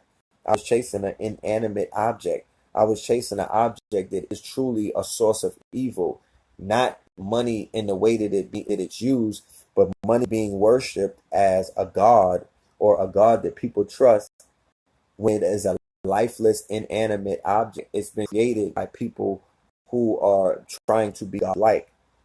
So in that essence, that is not the real money. The real money is a true and living being. The real money is a true and living, breathing human being. You are the true money. You are the one who manifests the money. Man make the money. Money don't make the man. Money can't make the man because money is not real. Money is something that was created. Money is something that was fashioned. They speak about it in your Biblios, in your Bible. They talk about it inside of your Quran. Okay? This is the false God. This is the God that they created. This is the God that man is worshiping. This is not a real God. You understand? This shit is paper. I'm about to burn paper. The same paper that I'm about to burn, I'm burning the paper, and you niggas is like, oh my God. Call the PETA of paper. Because red is burning paper. I could feel the paper hurting. I can hear the paper crying. You know what I mean? No. You know that this is just paper. So money is just paper. It's just it's residue of currency. You understand what I'm saying? It's the residue. It's the offspring. The offspring. You know what I mean? It is the in the physical world, it's the result of two energies, you know what I mean, doing business. Because there's usually two people involved when money is being exchanged. And it's more about relationships than anything else. If you're a trillionaire or a billionaire, it's based off of a lot of that has to do with relationships.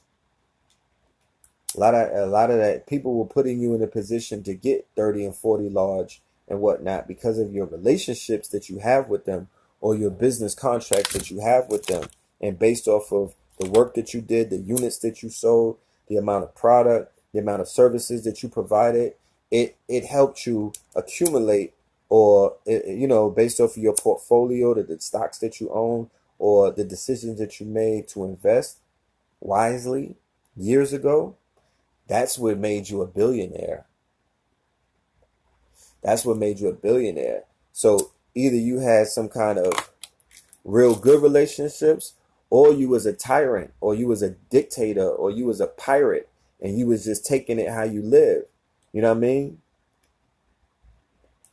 Either way, that's what you see. So a millionaire is not accumulating $1 million. It's not just falling in that person's lap. That person is doing some kind of sweat equity. That person is dealing with some kind of intellectual property. You know what I mean? You have to equate what is the physical labor that was behind that $1 million that millionaire has, because that's the formula that you should be studying. What's the physical labor? What was the sweat, the time, the labor, the energy? What did that person have to kill people? You know what I'm saying? Did that person have to give up a sacred part of themselves? Did that person have to sell their soul? Because selling your soul is knowing that you shouldn't let somebody sexually humiliate you and do some shit that's not right.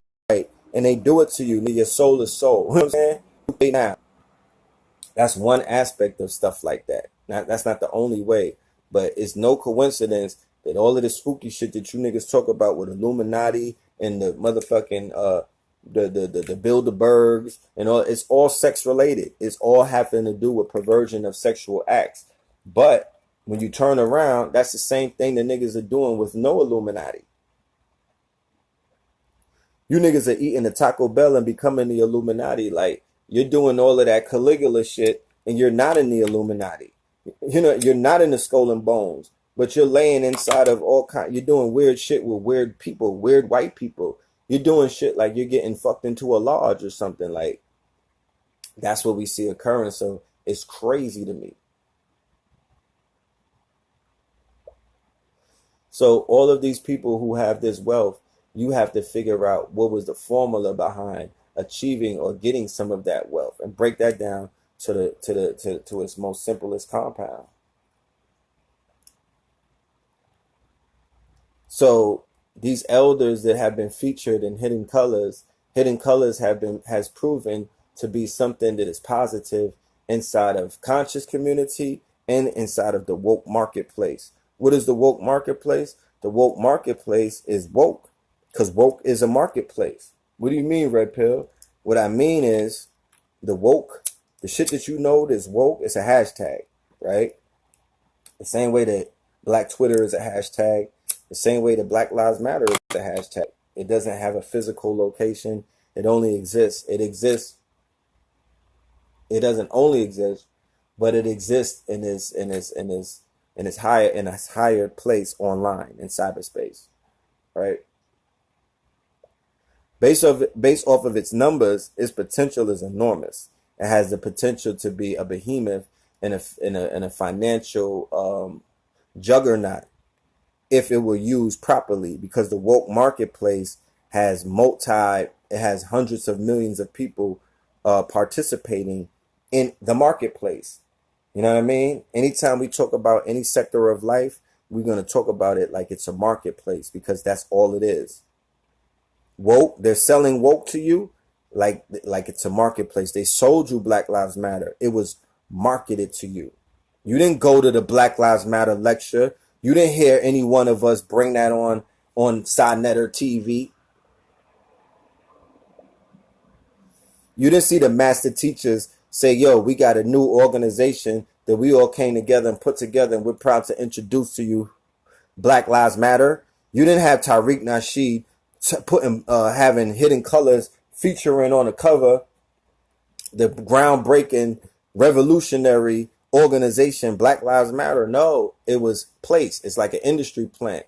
It was introduced through the woke market, the woke marketplace. The woke marketplace was it was qualified and quantified through the numbers that Black Twitter does.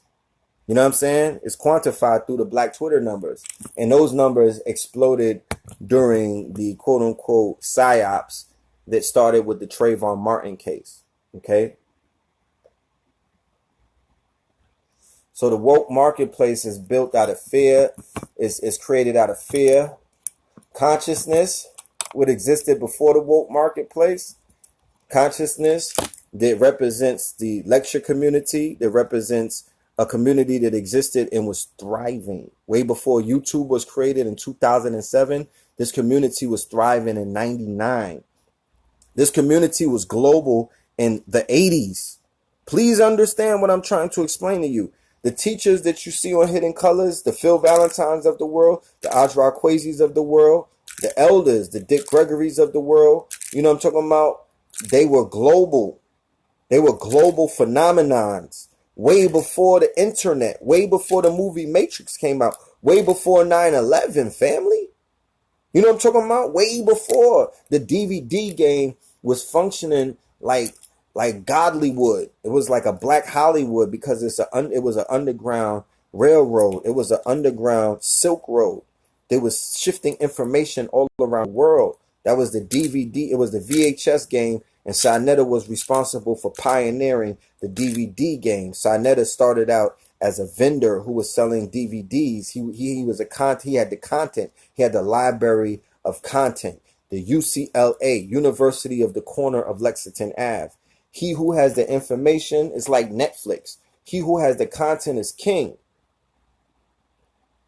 So Sinetter turned that into video and in media with the camera and new media, because YouTube was introduced, and it was a whole new way because it democratized the quote unquote media. Because prior to that, you had to be contracted with one of the major media companies to be a newscaster or a reporter, and chances are you were not able to stop people in the streets and ask them questions from your heart.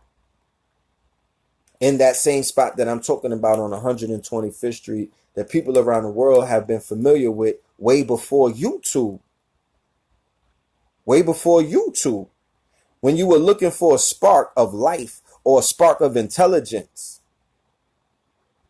You know how they say we're supposed to be looking for signs of intelligence on other planets. Well, if other planets were looking for signs of intelligence on this planet, they would be able to tune in.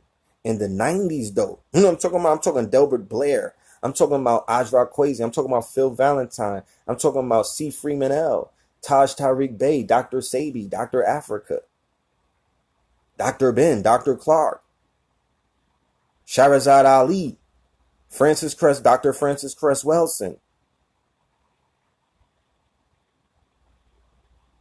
Like Yafa Bey, the legends, bro, the legends.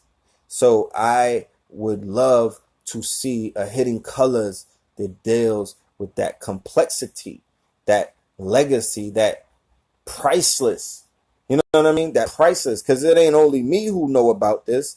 It's a lot of people who know about this, but people don't speak about the significance of what the conscious community has contributed to world politics, to world events, to current events, to the goddamn music industry. Everything is love. Did you see Nas's merchandise? It's all Moorish. Did you hear his album? It's all about them. He puts the Moors all in there. Did you listen to Everything is Love? Okay.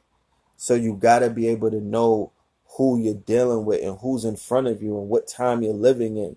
That these names that you know is going to be repeated with the names that you've already heard and you've become familiar with, because the movement that they was running and the things that they were doing is being repeated by people that are doing movements. And I mean, because it's a different era, so it's being done differently and it's on different levels. Please don't ever think that I'm saying that we're doing things on a level of a Garvey or a Drew Ali or an Elijah, because I don't think that we are. We have not tapped into that potential.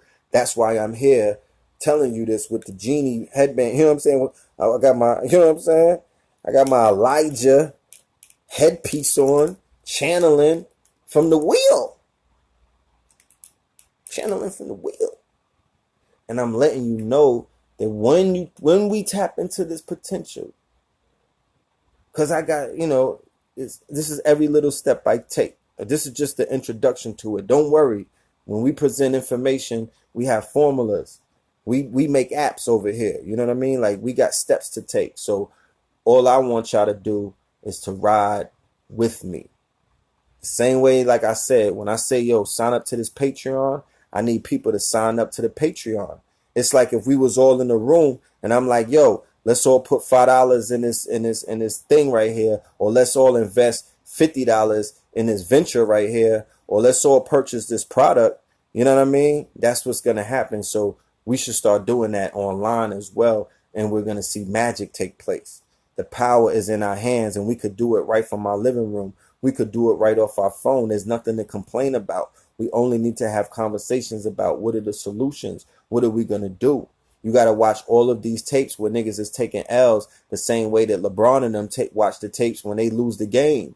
You know what I mean? But then you got to start watching the videos when you niggas is winning as well. So we got to start putting these W's up. And the W's will get put up when you have millions of people that are participating in this movement in this day and time. We are motherfucking here, my nigga. It's 10 years later, and I'm here to say that, mama, we made it.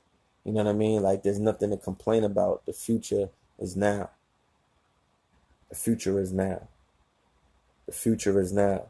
If niggas want to change it, we could do it overnight. I know how to do it right now. Like, right now. The future is now.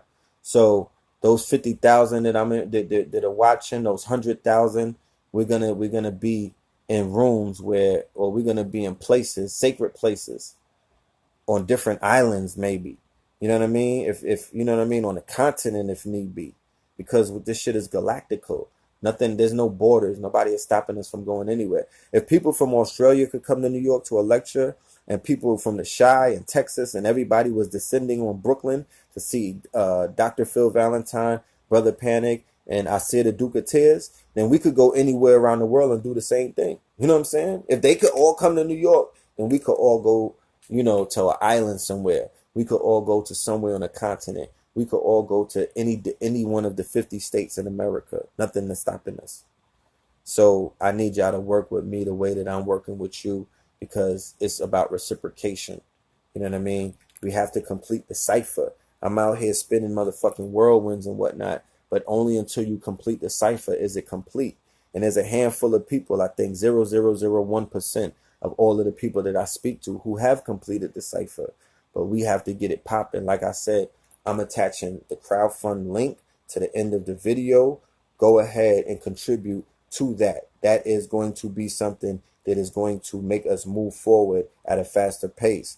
Like I said, we have multiple events coming up, so we want to produce multiple results. We want to show people multiple solutions, and we want to open them up to multiple things that they could be doing with their time, their energy, their skills, their gifts, and all of the things that they got laying dormant and wasting away, right? While they fuck with the nigger frequency, that's wasting them away. You know what I'm saying? This death frequency, tapping into this underworld frequency that's not really, this money thing, this fiat, you know what I mean? Which is death, which exemplifies death because it's not alive. It's part of the death culture. It's the biggest anchor in the death culture because the dollar is not alive, but people worship it as if it's alive. So that's that false god that they're telling you ye not to worship in the Bible. So a lot of these people who are waking up and who are claiming wokeness, like the Kanyes of the world, like the XXXTentacions of the world, what are they beginning to say? Oh, I don't put my, it's about love. It's about love. It's about love. Remember, all of these people are on their love frequency. A lot of people are getting on the love frequency. JMB came in with the love frequency. The XXXTentacion dude, he would, even though he was controversial, he was violent and whatnot, he got on that love frequency. You feel what I'm saying? It's a whole bunch of people on that, riding that wave. So are you riding that wave or are you riding the hate frequency? You have to make that decision. You know what I mean? You have to make that decision. A lot of people are saying that love is the way. A lot of people are saying you should love instead of hate. A lot of people are saying to love yourself. A lot of people are saying let love have a chance. A lot of people are saying love thy enemies. A lot of people are saying love is, love is through the heart. Because our hearts communicate all around the world. So, it is what it is. You know what I'm saying? It is what it is. We got to start loving each other. We got to start supporting each other. We got to start celebrating the greatness in each other. We got to start rewarding and saluting each other. You know what I mean? We got to start adding value to each other. We have to start investing in each other. We have to start protecting each other. You understand? We have to start producing for each other. You know what I mean? We have to start manufacturing for each other. We have to start bartering with each other, trading with each other, and sharpening each other's swords. Like, that's what we have to do. And when I say together, I mean the woman and the man. What I learned yesterday during Father's Day is there is no separation of the two. The only way that you become a father, which is, in my humble opinion, how you become a god on this planet, is by becoming a father. It's a whole different title. Like, I wasn't telling, there's a whole group of men who have chosen voluntarily not to procreate, right? That's what we see going on around us. So these men will never know what it is to be a father. They've chosen and elected to bow out of that race. They don't even want to procreate. They're saying we're going to be selfless or selfish and not even procreate or recreate the DNA. We're stopping the bloodline because we don't want to be fathers. We just want to be men, right? Or man. So when you see the power of the two, then you realize there is no separation of the two. There can't be one popping without the other popping. There can't be one that's on without the other that's on. There can't be one that's the shit without the other being the shit, because the divine spark, which is the seed, is a result of those two principles always having to come together. It's a magnetic charge. It's the duality of the planet, the opposite. You have to remember the law of genders, the law of duality, the law of correspondence, the law of rhythm, the law of vibration, the hermetic principles, Hermes Trismegistus, not Hermes Paris, the shit you niggas be wearing, Hermes Trismegistus, okay? Tahuti. That's why I got the Tahuti in my new line, because I'm trying to explain to you.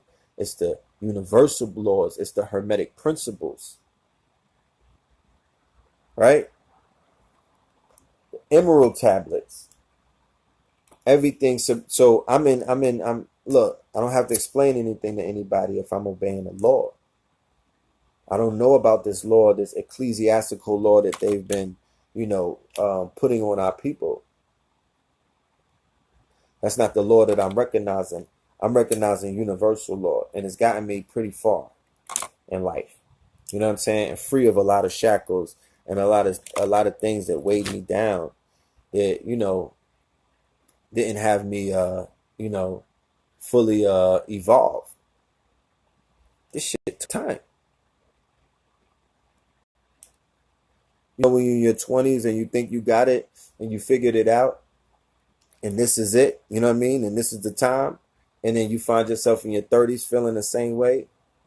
Well, let me tell you something. Making it to your 40s is something that you should want to do. What is Jay-Z and Beyonce telling somebody like an XXXTentacion? This is the new success, young man. Being able to be in love. Being able to have a wife with children. Everything is love. You understand what I'm saying? I'm not here to indict them about some shit that they said in the motherfucking, the Black Album or whatever, or the Hard Knock Life tour. What I'm saying is Jay-Z and Beyonce are a heterosexual married couple with twins and a daughter, and they're saying that everything is love. And the new success is to be on stage getting some motherfucking some billies or some millies with your wife, family. We should love instead of hate. Everything is love. My nigga, you should want to live, and you should want to live in love. Because the opposite of that is an XXXTentacion being lifeless inside of his car. I saw the video. It sent chills through my body. Okay? It sent chills through my body. That's not love. That was hate that did that. That's the production of hate. You should elect to not want to be in that vibration anymore.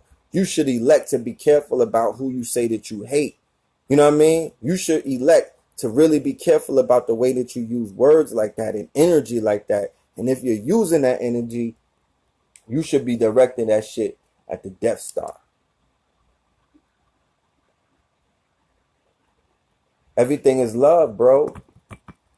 She got bars. You know what I'm saying? We were just talking about Beyonce on Black Magic 363 about the Sasha Fierce alter ego or the persona. Now she come and give you a new persona. And she got an alter ego who could rap.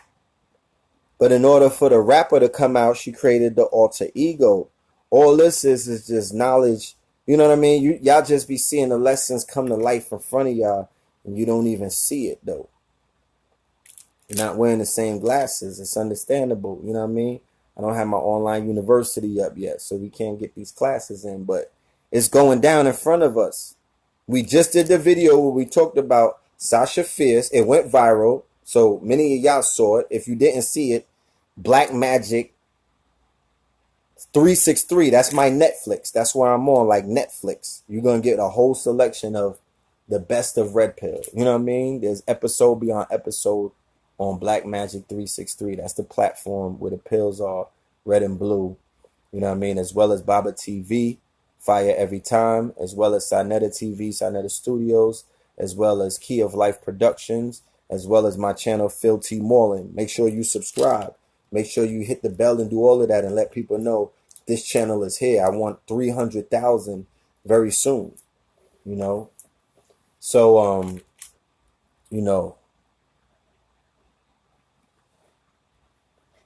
everything is everything.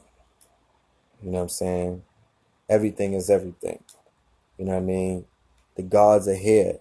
The time to be alive is right now. Don't talk about nothing else to me.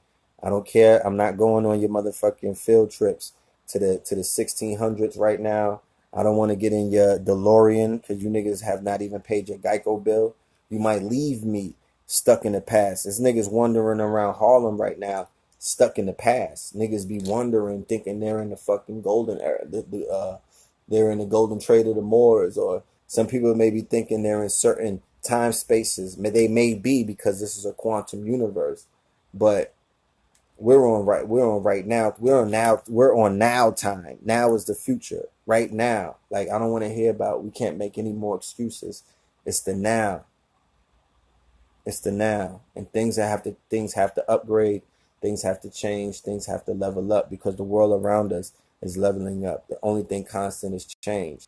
So we're going to operate at a higher frequency. We're going to have to operate at a higher level. We're going to have to be more supportive, more hands on deck, more involved, more invested, and become more investors, you know what I mean? Because this is something that's going to grow, you know, because it's growing organically by itself. It's exploding by itself. It's growing organically by itself. And at this point, you know, it's time to direct the energy into the places where it needs to go. You know what I'm saying? Yep. So yeah, flow state video. The flow state video is about the flow state.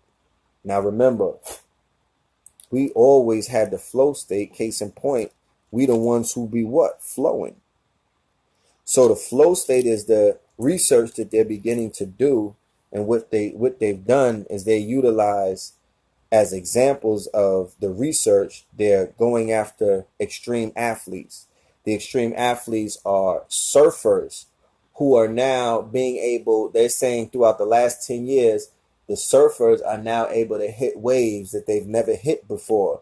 So they're surfers that are tapping in, and they're basically surfing in ways that they've never surfed. So they're also going after the snow, the people who are on the mountains and whatnot, and you know the snowboarders and whatnot.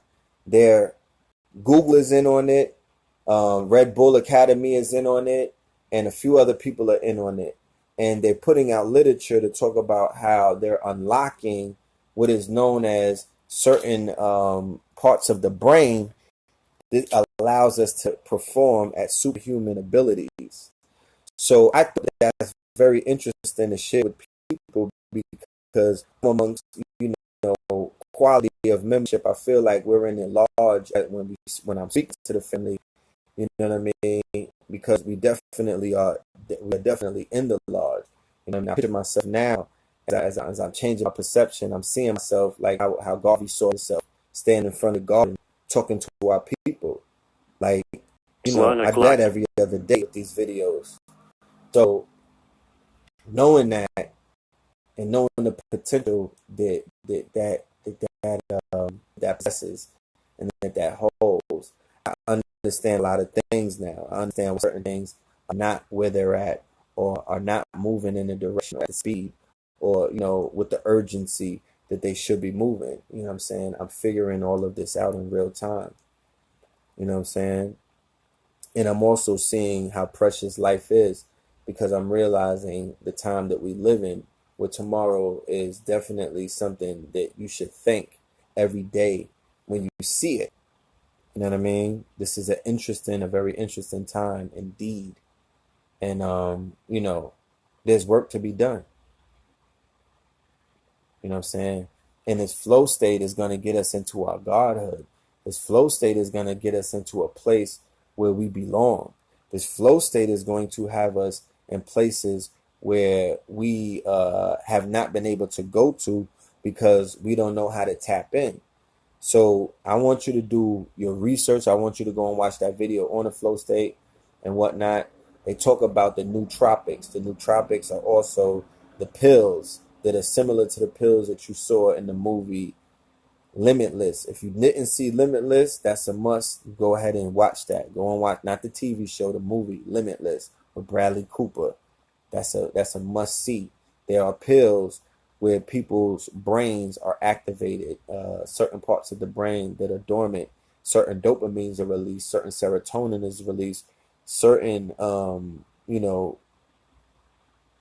all kind of enzymes and things of that nature are being released, and people are going into states where they're able to auto write, where they're able to black out, where they're able to tap in, where they're able to hit the flow. You know, when people are flowing and they're going in and they're in a place of euphoria because, you know, they just riding the wave. You know what I'm saying? Go and get the book. I believe it was We Build Superman, or something about Superman. Rise of the Superman. Rise of the Superman.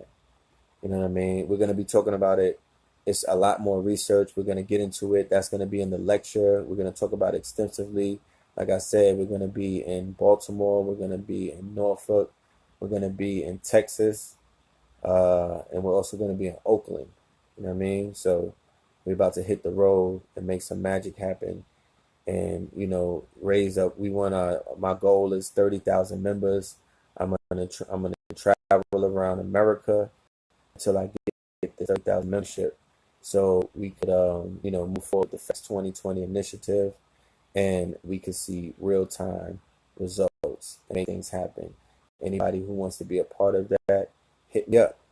The best way to get in touch with me is through the DM on the Instagram, EL_Filthmore, PHILTHMOOR, or you could hit me on the Gmail, the Mark 125th. That's the number 125th 25th at Gmail, and that's where you can send any inquiries and whatnot. But I'm definitely looking for some creatives.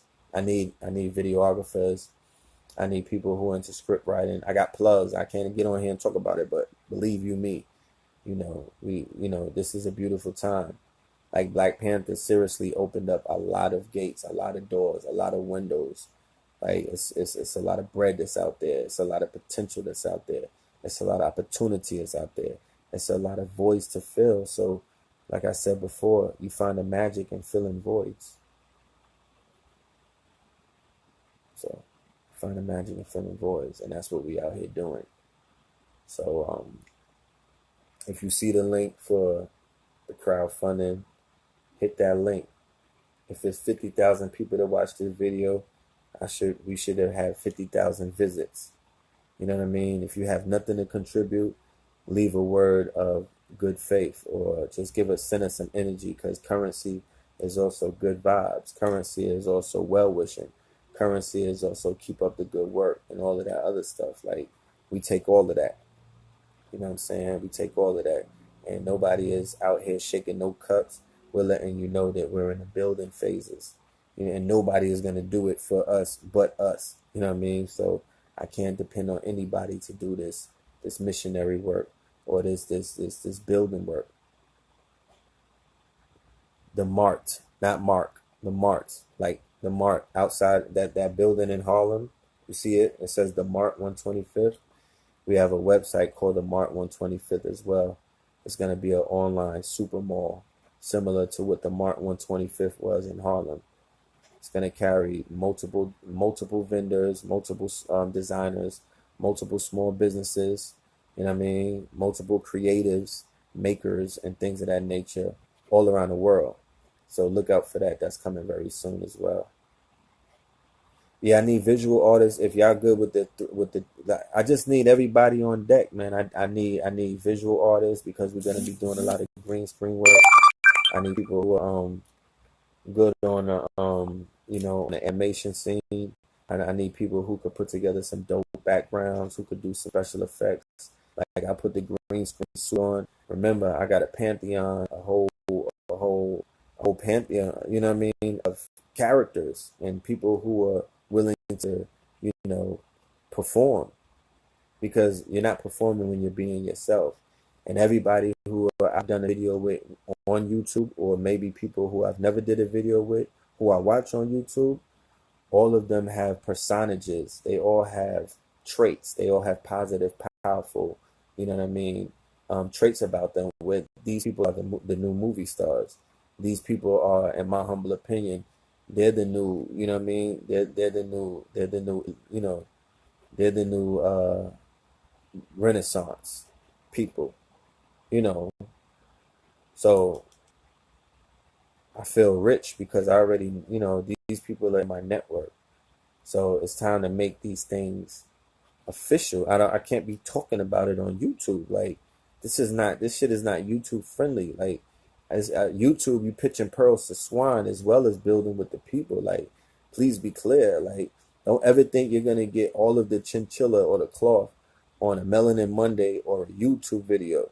Those are 1 hour and 10 minutes and 15 minutes out of a 24-hour, 12-hour day sometimes. Like, this is just us building. Like, there's so much shit going on outside of that. Don't ever think that a video is a defining moment and it describes who we are and what we can do and how deep we get. Like, That's not it. That's not what that is. Don't measure us by that, because those videos are made on the fly. You know what I mean? That, like, people are not trying to, be the deepest, wokest nigga and all of that. We're just channeling. We're just tapping in. We're just showing you in real time that it ain't about reading the book. It's about being the book. Some people are out here, they could tell you the breakdown about the gods, but you got some people that are out here, and when you break it down, those are the gods. It's a whole different expression. It's completely different. Like, it's like, you know what I'm saying?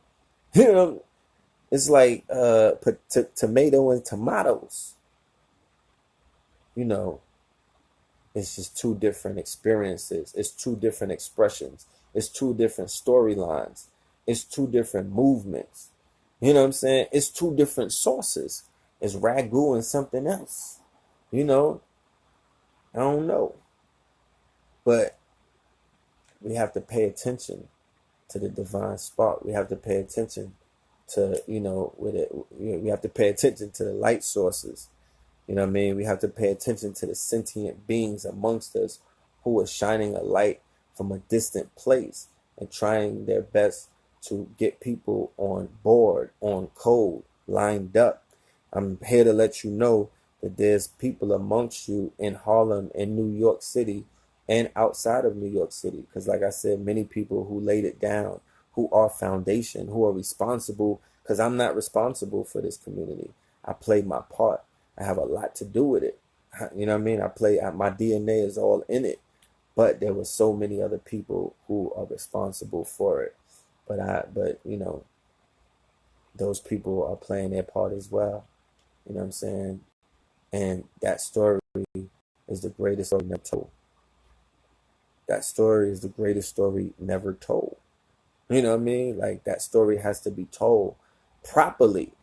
That story will be told properly. I'm manifesting it. That's in my ashe. Like, I will be responsible for bringing forth that story into fruition on the screen. You know what I mean? Because Hidden Colors, that's a you know what I mean? That's a springboard. You know what I mean? That's a beautiful springboard.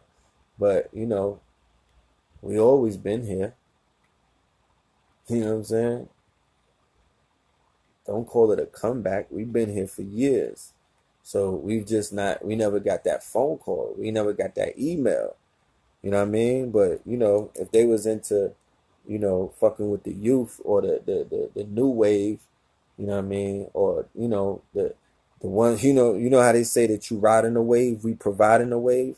I mean, when you think about it, Sarnetta, Brother Red Pill, Sutek, Professor Larry, Brother Polite, Shaka Atmos,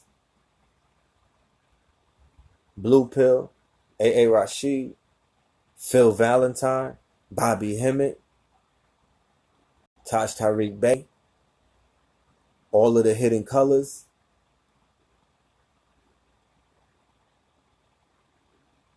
That Dr. Ben, Sarah Sut and Seti, like, that's who built up this wave. Like, those speakers, those Dr. Umar Johnson, you know what I mean? Can't leave him out. Like, there was a humongous wave that came about from 08, 9, 10, 11, 12, 13, 14, 15, 16, 17, 18. There was a lot of people who played a big part in this wave. This wave is the new wave around the world, family. Niggas ain't talking about nothing else, really. I mean, they talking about all of that other stuff, but as you can see, paradigms are falling apart. Rich the Kid is in the hospital. Like, a lot of that stuff is coming we're looking at it on a grand stage.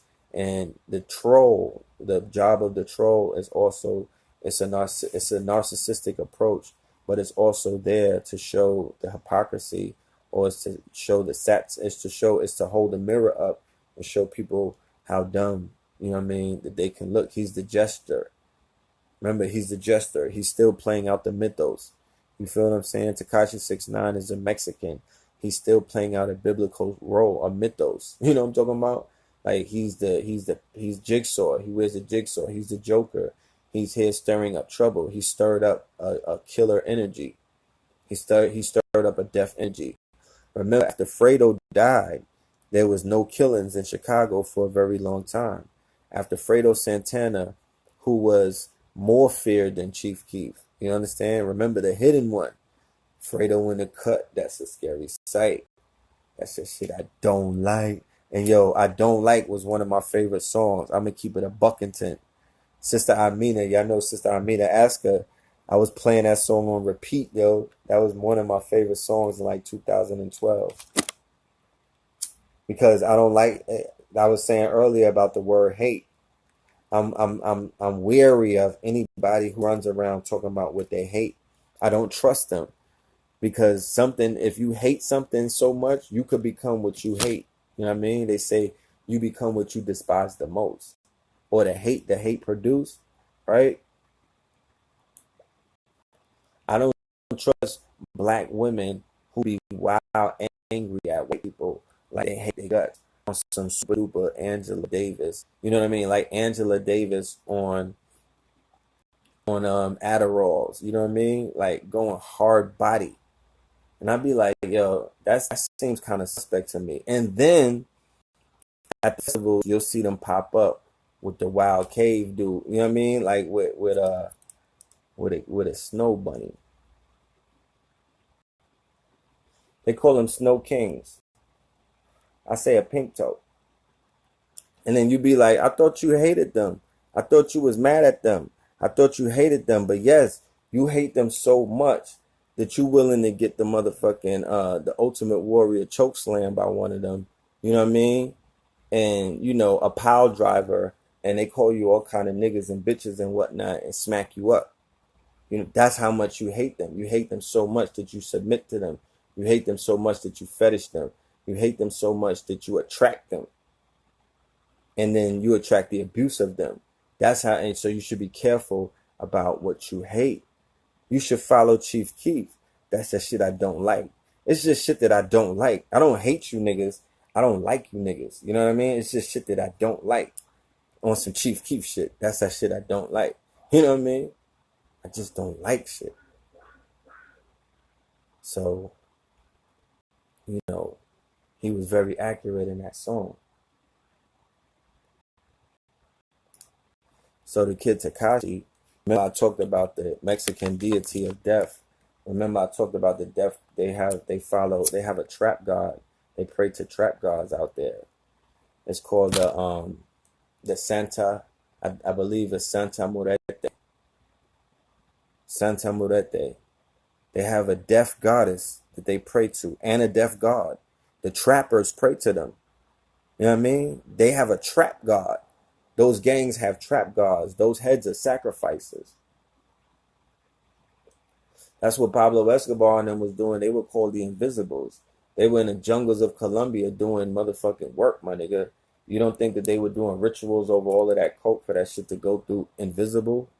You don't think all of those torturing that they were doing of high officials wasn't sacrifices to whatever entity Pablo was summoning?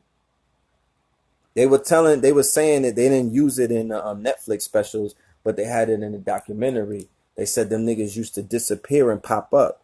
That's some of the same shit you hear about some of these Chicago niggas. When they talk about how niggas be catching ops, it's talk about niggas popping up and disappearing. You know what I'm talking about?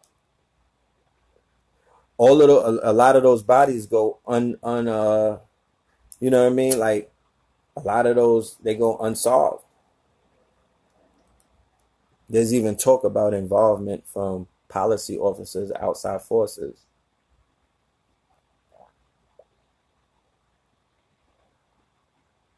You know, so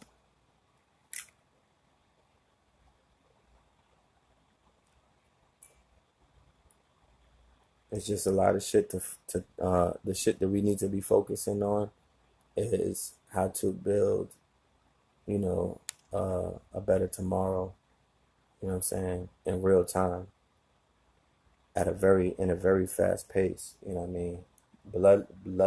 Bloody list. Because none of you niggas want no smoke. You don't want any war. You know what I'm talking about? You don't want no smoke. You know, a lot of people. So we're going to allow you to do this without having to march down to City Hall and demand your rights and start breaking shit up. You know what I mean? Having fake Negro outrage sometimes. All we're going to do is join forces and come together and just work on solutions. You know what I'm saying? People around the world are doing it at a feverishly pace. We're going to align ourselves with people that are doing things. Like, don't think nobody is sitting around waiting for somebody to get their shit together. You know what I mean? As if we need somebody to do it. No, we're not waiting. You know what I mean? You know what I'm saying? Like, no, this is level up season. You know, it's time to level up. Nas' album is fire, yo. Nas' album is fire. He said he's Othello the Moor. You know, Nas is hitting those keywords. You know what I'm talking about? Those Google trendy words. Those, you know, the beats is fire. I'm not a big fan of a 7-song Nas album because I know Nas is not an anthem maker, so he's not going to give you 7 anthems. He's not going to give you 7 summer bangers. That's not what Nas. That's not his style. Like, he has concepts, so he's going to build up certain things in those 7 songs, which he did on that album. You know what I mean? So I appreciated it for what it was. And him and Kanye is a cool combination. You know, it's a combination that it worked. You know, it definitely worked. You know, I look to hear some remixes. You know what I'm saying? That's one thing about it, that project that I look forward to hearing is maybe some remixes. I want to hear other artists on those beats. You know what I'm saying? But Nas definitely got bars. You know, and I'm sure he's going to be working on new material.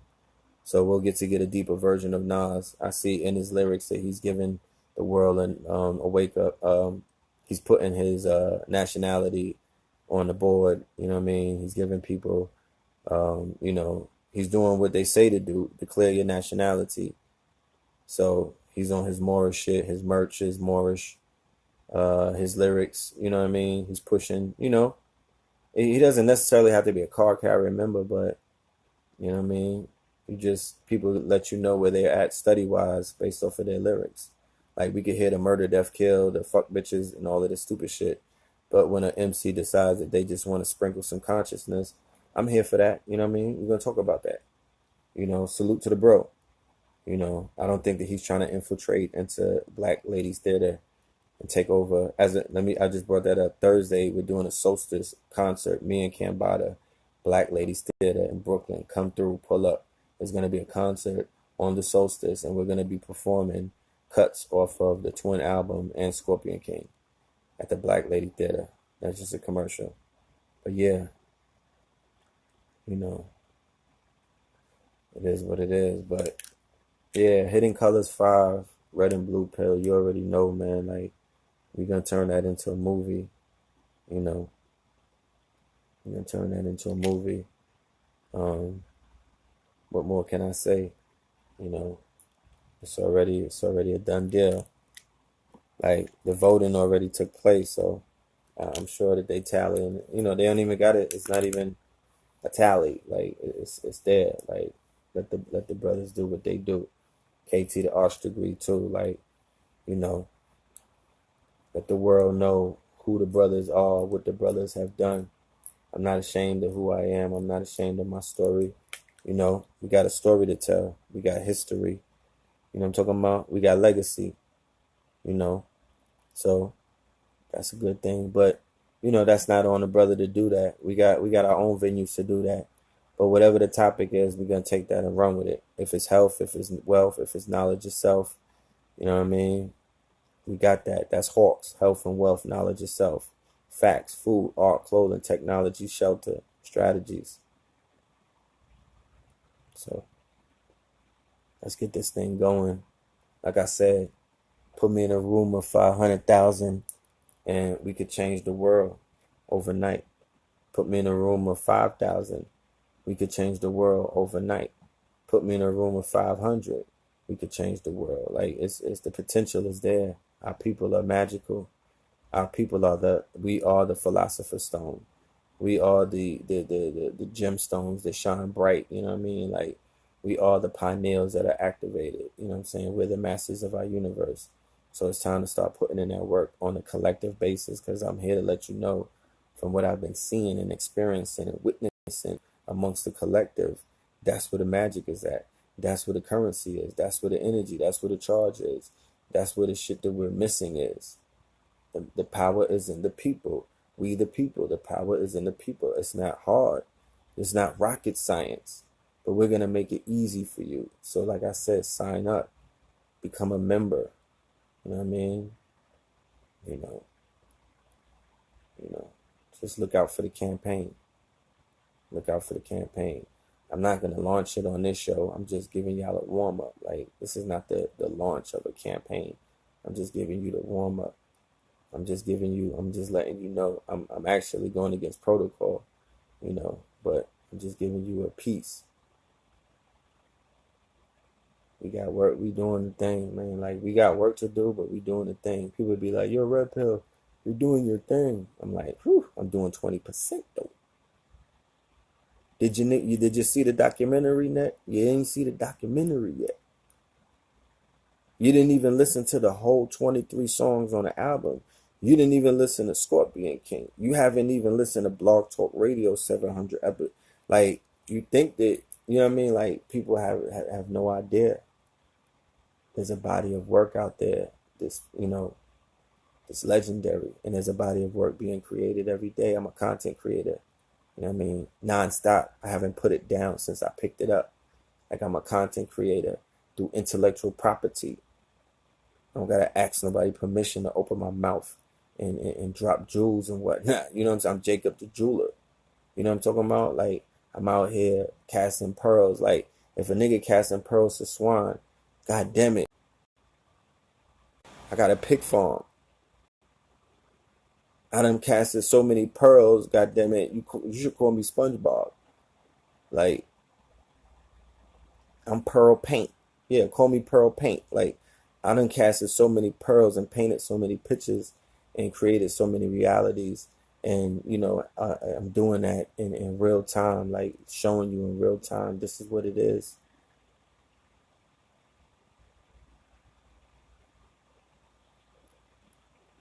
They abandoned, the town is empty, family. The shit's still rocking. Like, don't get it fucked up. You know what I'm saying? And we just gotta, we gotta, you know, gotta make things happen, bro. I don't do flattery. I don't do pats on the back. You can save all of that. You know what I mean? I don't do gas and I don't do none of that. I do real shit, like real time. Cash app, Phil Moreland. You know what I'm saying? Like real time thing. Like, you know what I mean? Let's exchange currency. Let's complete the cipher. Reciprocation. That's what I'm dealing with right now, because I tried everything else and that's formulas that don't work. You know what I mean? That should leave you in hatred. That should leave you in fear. That'll leave you in that energy behind whoever took that young boy's life today. Whoever took that young boy's life was living in lack. He was living in hate energy. In order to kill XXXTentacion, when we don't know why somebody would do that, that person had to be in a hate energy in order to say, I'm going to take somebody's son away from them today, based off of the fact that I don't like that person. If your teacher is on that frequency and they're teaching you to hate and you're feeling like that, and that's what you're running with, you might want to reevaluate your situation and try applying some love to your situation. Not to love your enemy, not to be soft and forgiving, but to begin to love those around you, like as if, you know what I'm saying, you love yourself. You know, love yourself to the point where you would motherfucking go Rambo if somebody ran up on your Lambo. You know what I mean? Because you love yourself so much. The minute they start coming, you clapping. Like, you ain't, you know, you're going to do whatever it takes to not go out like that. Yeah. So, I could go on, but, You know what I mean? There was I think we covered a lot tonight. You know what I'm saying? Like I said, we working. We got some shows coming up. We're going to shoot some videos coming up. We got work. We got a collection, new clothing coming up, new music coming up. We got the album. It's already on deck, 23 songs, red and the blue disc. You order it, we sign it, and we send it to you. We also got merch. You get the deluxe, got the visor. We got the Scorpion King shirts coming. You know what I'm saying? And we got the twin shirts as well coming. So we're just working because that's how I work. You know what I mean? I'm a father. I'm a responsible father. I work for my children. You know what I mean? So we putting in that work.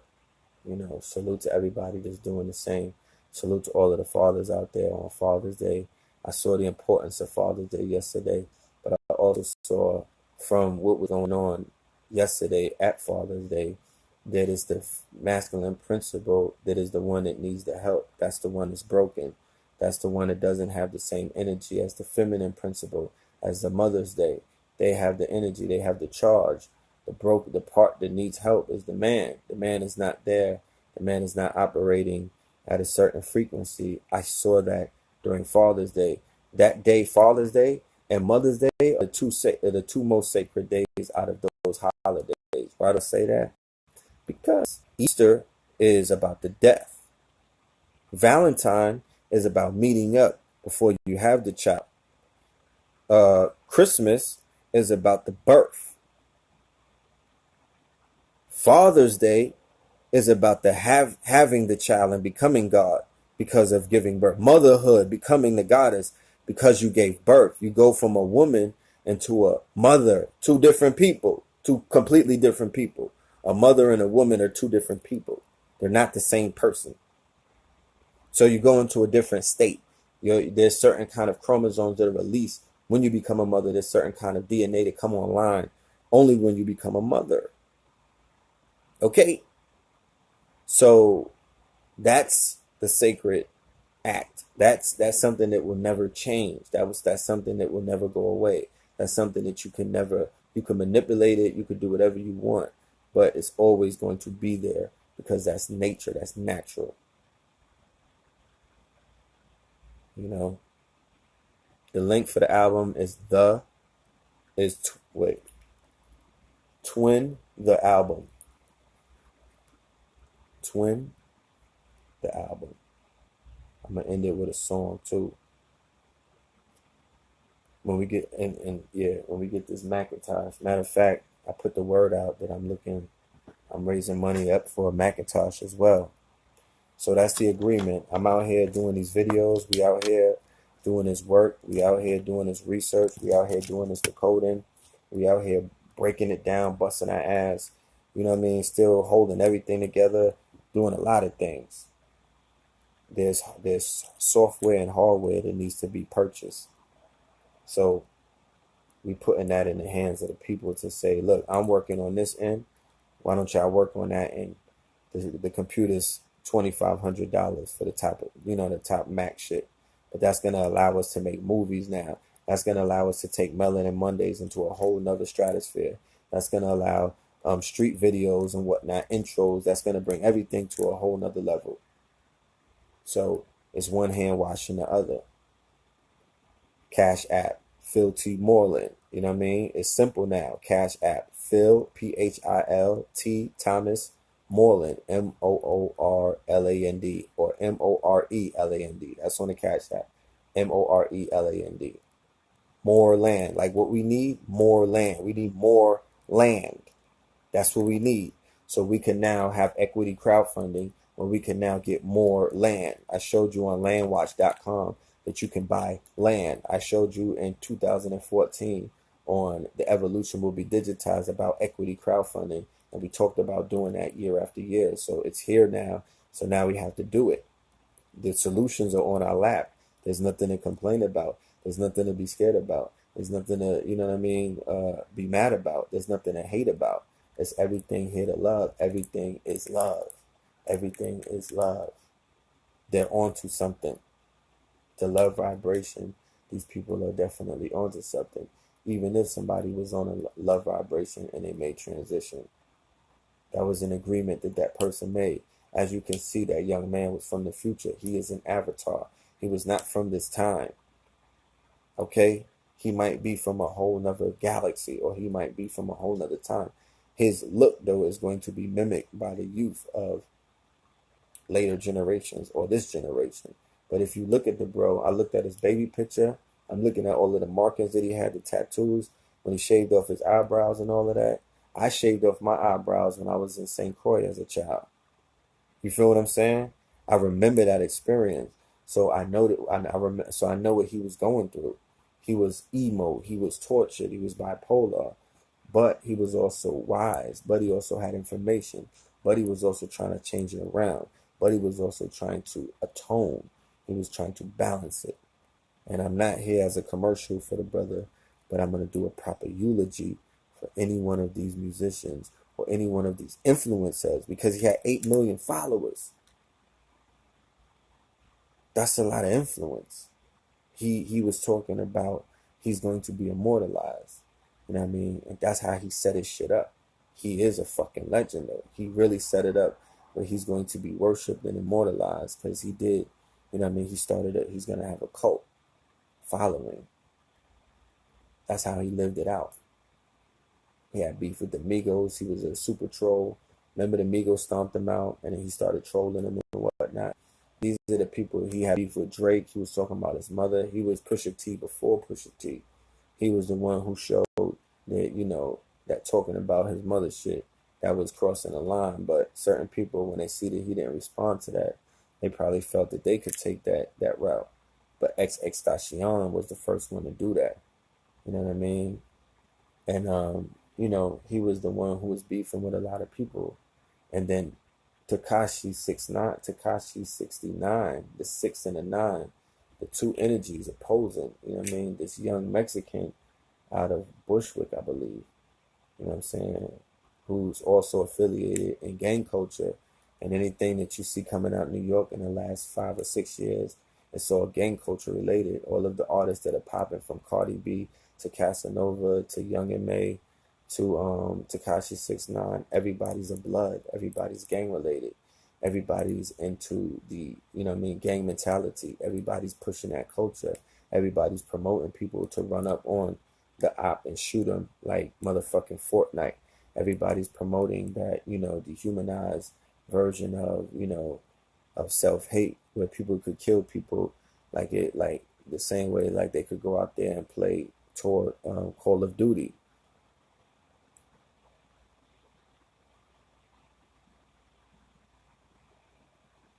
They hunting each other down at like ops like that with military weaponry. Like this shit, real life Call of Duty, real life Grand Theft Auto. Grand Theft Auto was the highest grossing video game or piece of entertainment past movies ever. Niggas was really invested into that life, or into that reality, that virtual reality, where you could just create mayhem, where you could purge, where you could whip niggas and shoot niggas and pull them out of their cars and, you know, be lawless and all of this other stuff and hit licks. You know what I'm saying? This is inside of the subconsciousness of a lot of the youth, especially the emos, the XXXTentacions of the world.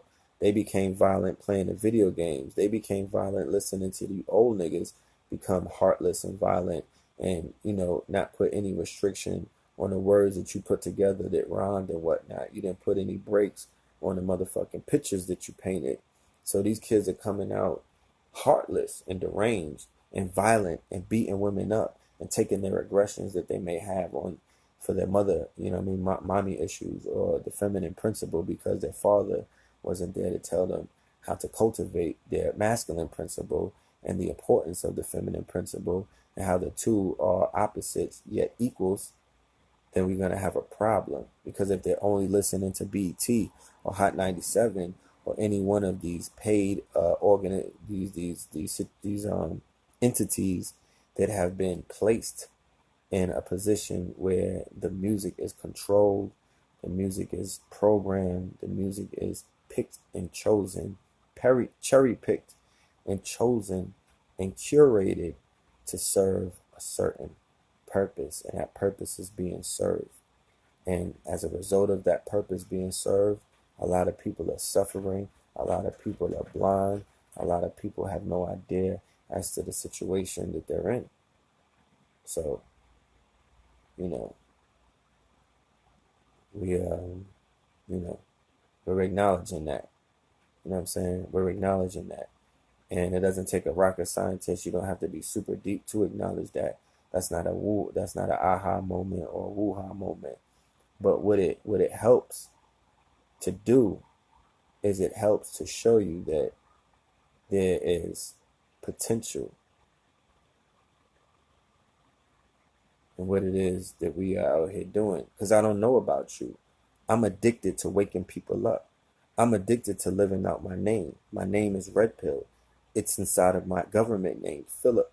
P-H-I is fire. That's fire. The red. L-L-I-P. Flip it backwards. That's the pill. So I'm addicted to what I'm doing. I'm living out what the movie Red Pill showed, people getting woken up. You know what I'm saying? Like, that's what I've been doing since I decided to take on this alter ego or this moniker. That's what you get in the music. That's what you get in the videos. That's what you get in the fashion. That's what you get in the blogs. That's what you get in the podcast. That's what you get in everything else. All of the expressions, all of the angles. You know what I'm saying? Because you got to be multifaceted if you're a diamond. Niggas talk about star childs. What about the diamond child?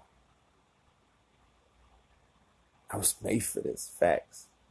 Like, we got to give credit where it's due. But not only do we got to give credit, we got to create a credit line where credit lines are due. We got to create a trade line. We got to create real credit, business credit. You know what I mean? That has to translate through currency. So based off of the currency that has been given out, I'm a living and breathing water bill. You know what I mean? Like, based off of the currency, based off of the gemstones, based off of the information, based off of the light. You know what I'm saying? Based off of the pills. You know what I mean? Based off of the cloth. Based off of the water in the Aquarian age. Buckets of that shit. You know. I'm just saying, B. I'm saying, B. Niggas die every day, B. But niggas pay their bill every day, B. It can happen on one day. You know what I mean? Just one day, everything changes. You know what I'm saying? But for right now, you know, we have we got work to do. So we're gonna build. You know what I mean? There's a lot of destroying taking place. We're gonna build. I'm sending love to the families that have been affected by all of this youth violence. You know what I mean? It's gonna be a long summer. The OGs that are out there, you know, shine your light. I'm not saying to put a cape on and become a human shield or a white helmet, but shine your light. Be create something for them to do. Because when they get bored, they start playing real life laser tag. You know what I'm saying?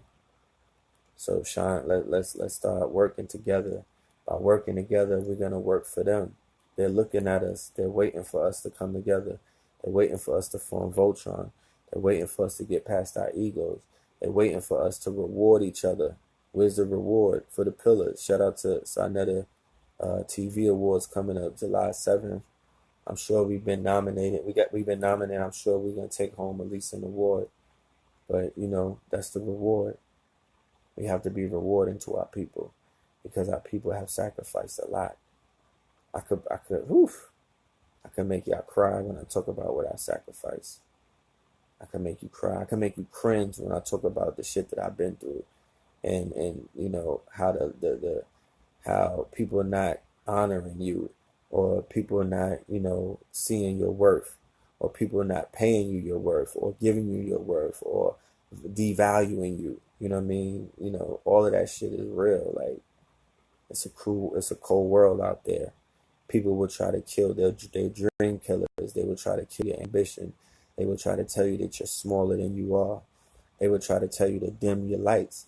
They will try to tell you that you're not the artist you are. They will try to tell you that you're not gifted.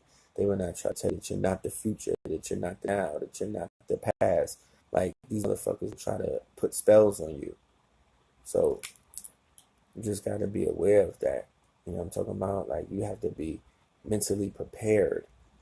So if you're out there lost, it's going to be a very hard road to take. You know what I'm saying? You have to practice discipline. Self-mastery and discipline is key in everything.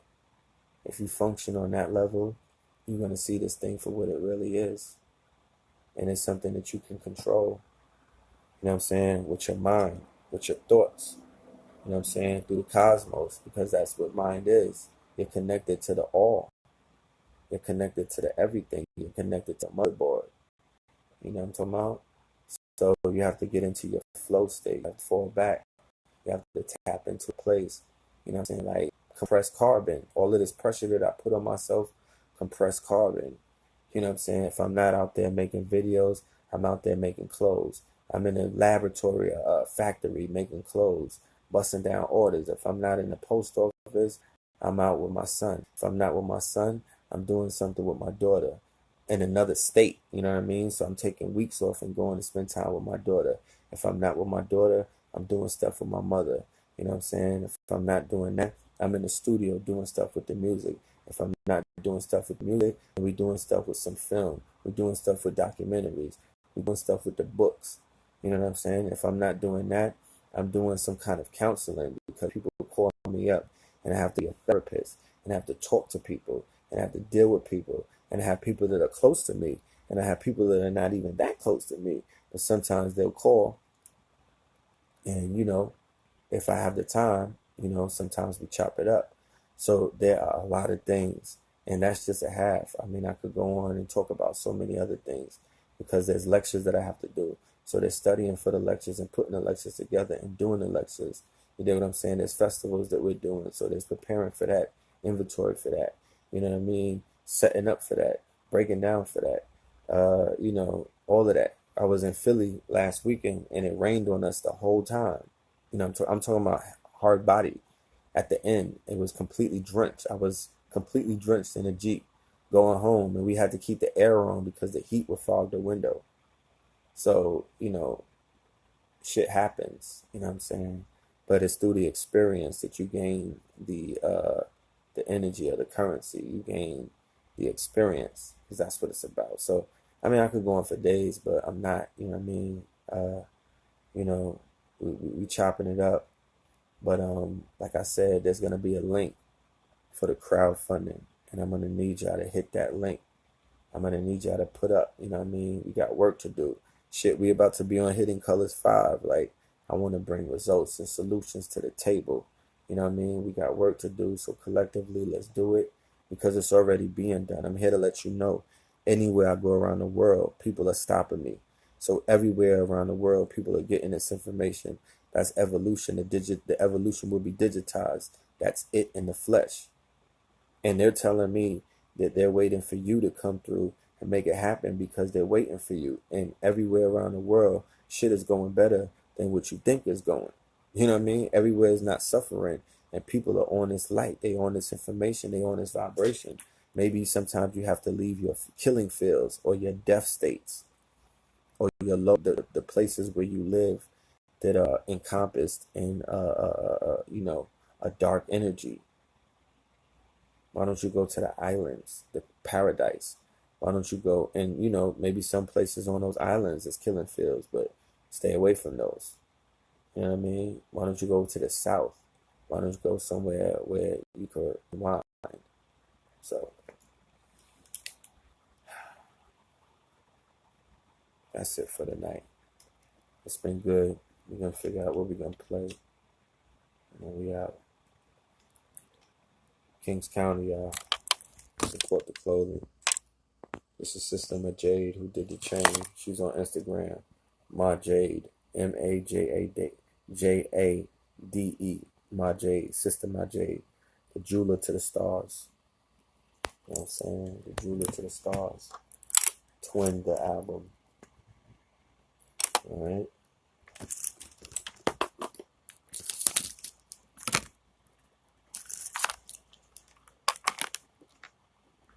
And also for those who want to be patrons, meaning that you are part of a group of people who are supporting the building process by being patrons, then you could go to Patron/Red Pillar, PILLAR, REDPILLAR. Alright? I said we getting out of this. So that's when they say that the gods in heaven, the man on earth say God is on high, but the angels of heaven say that God lives on earth. That means that everything is waiting on one.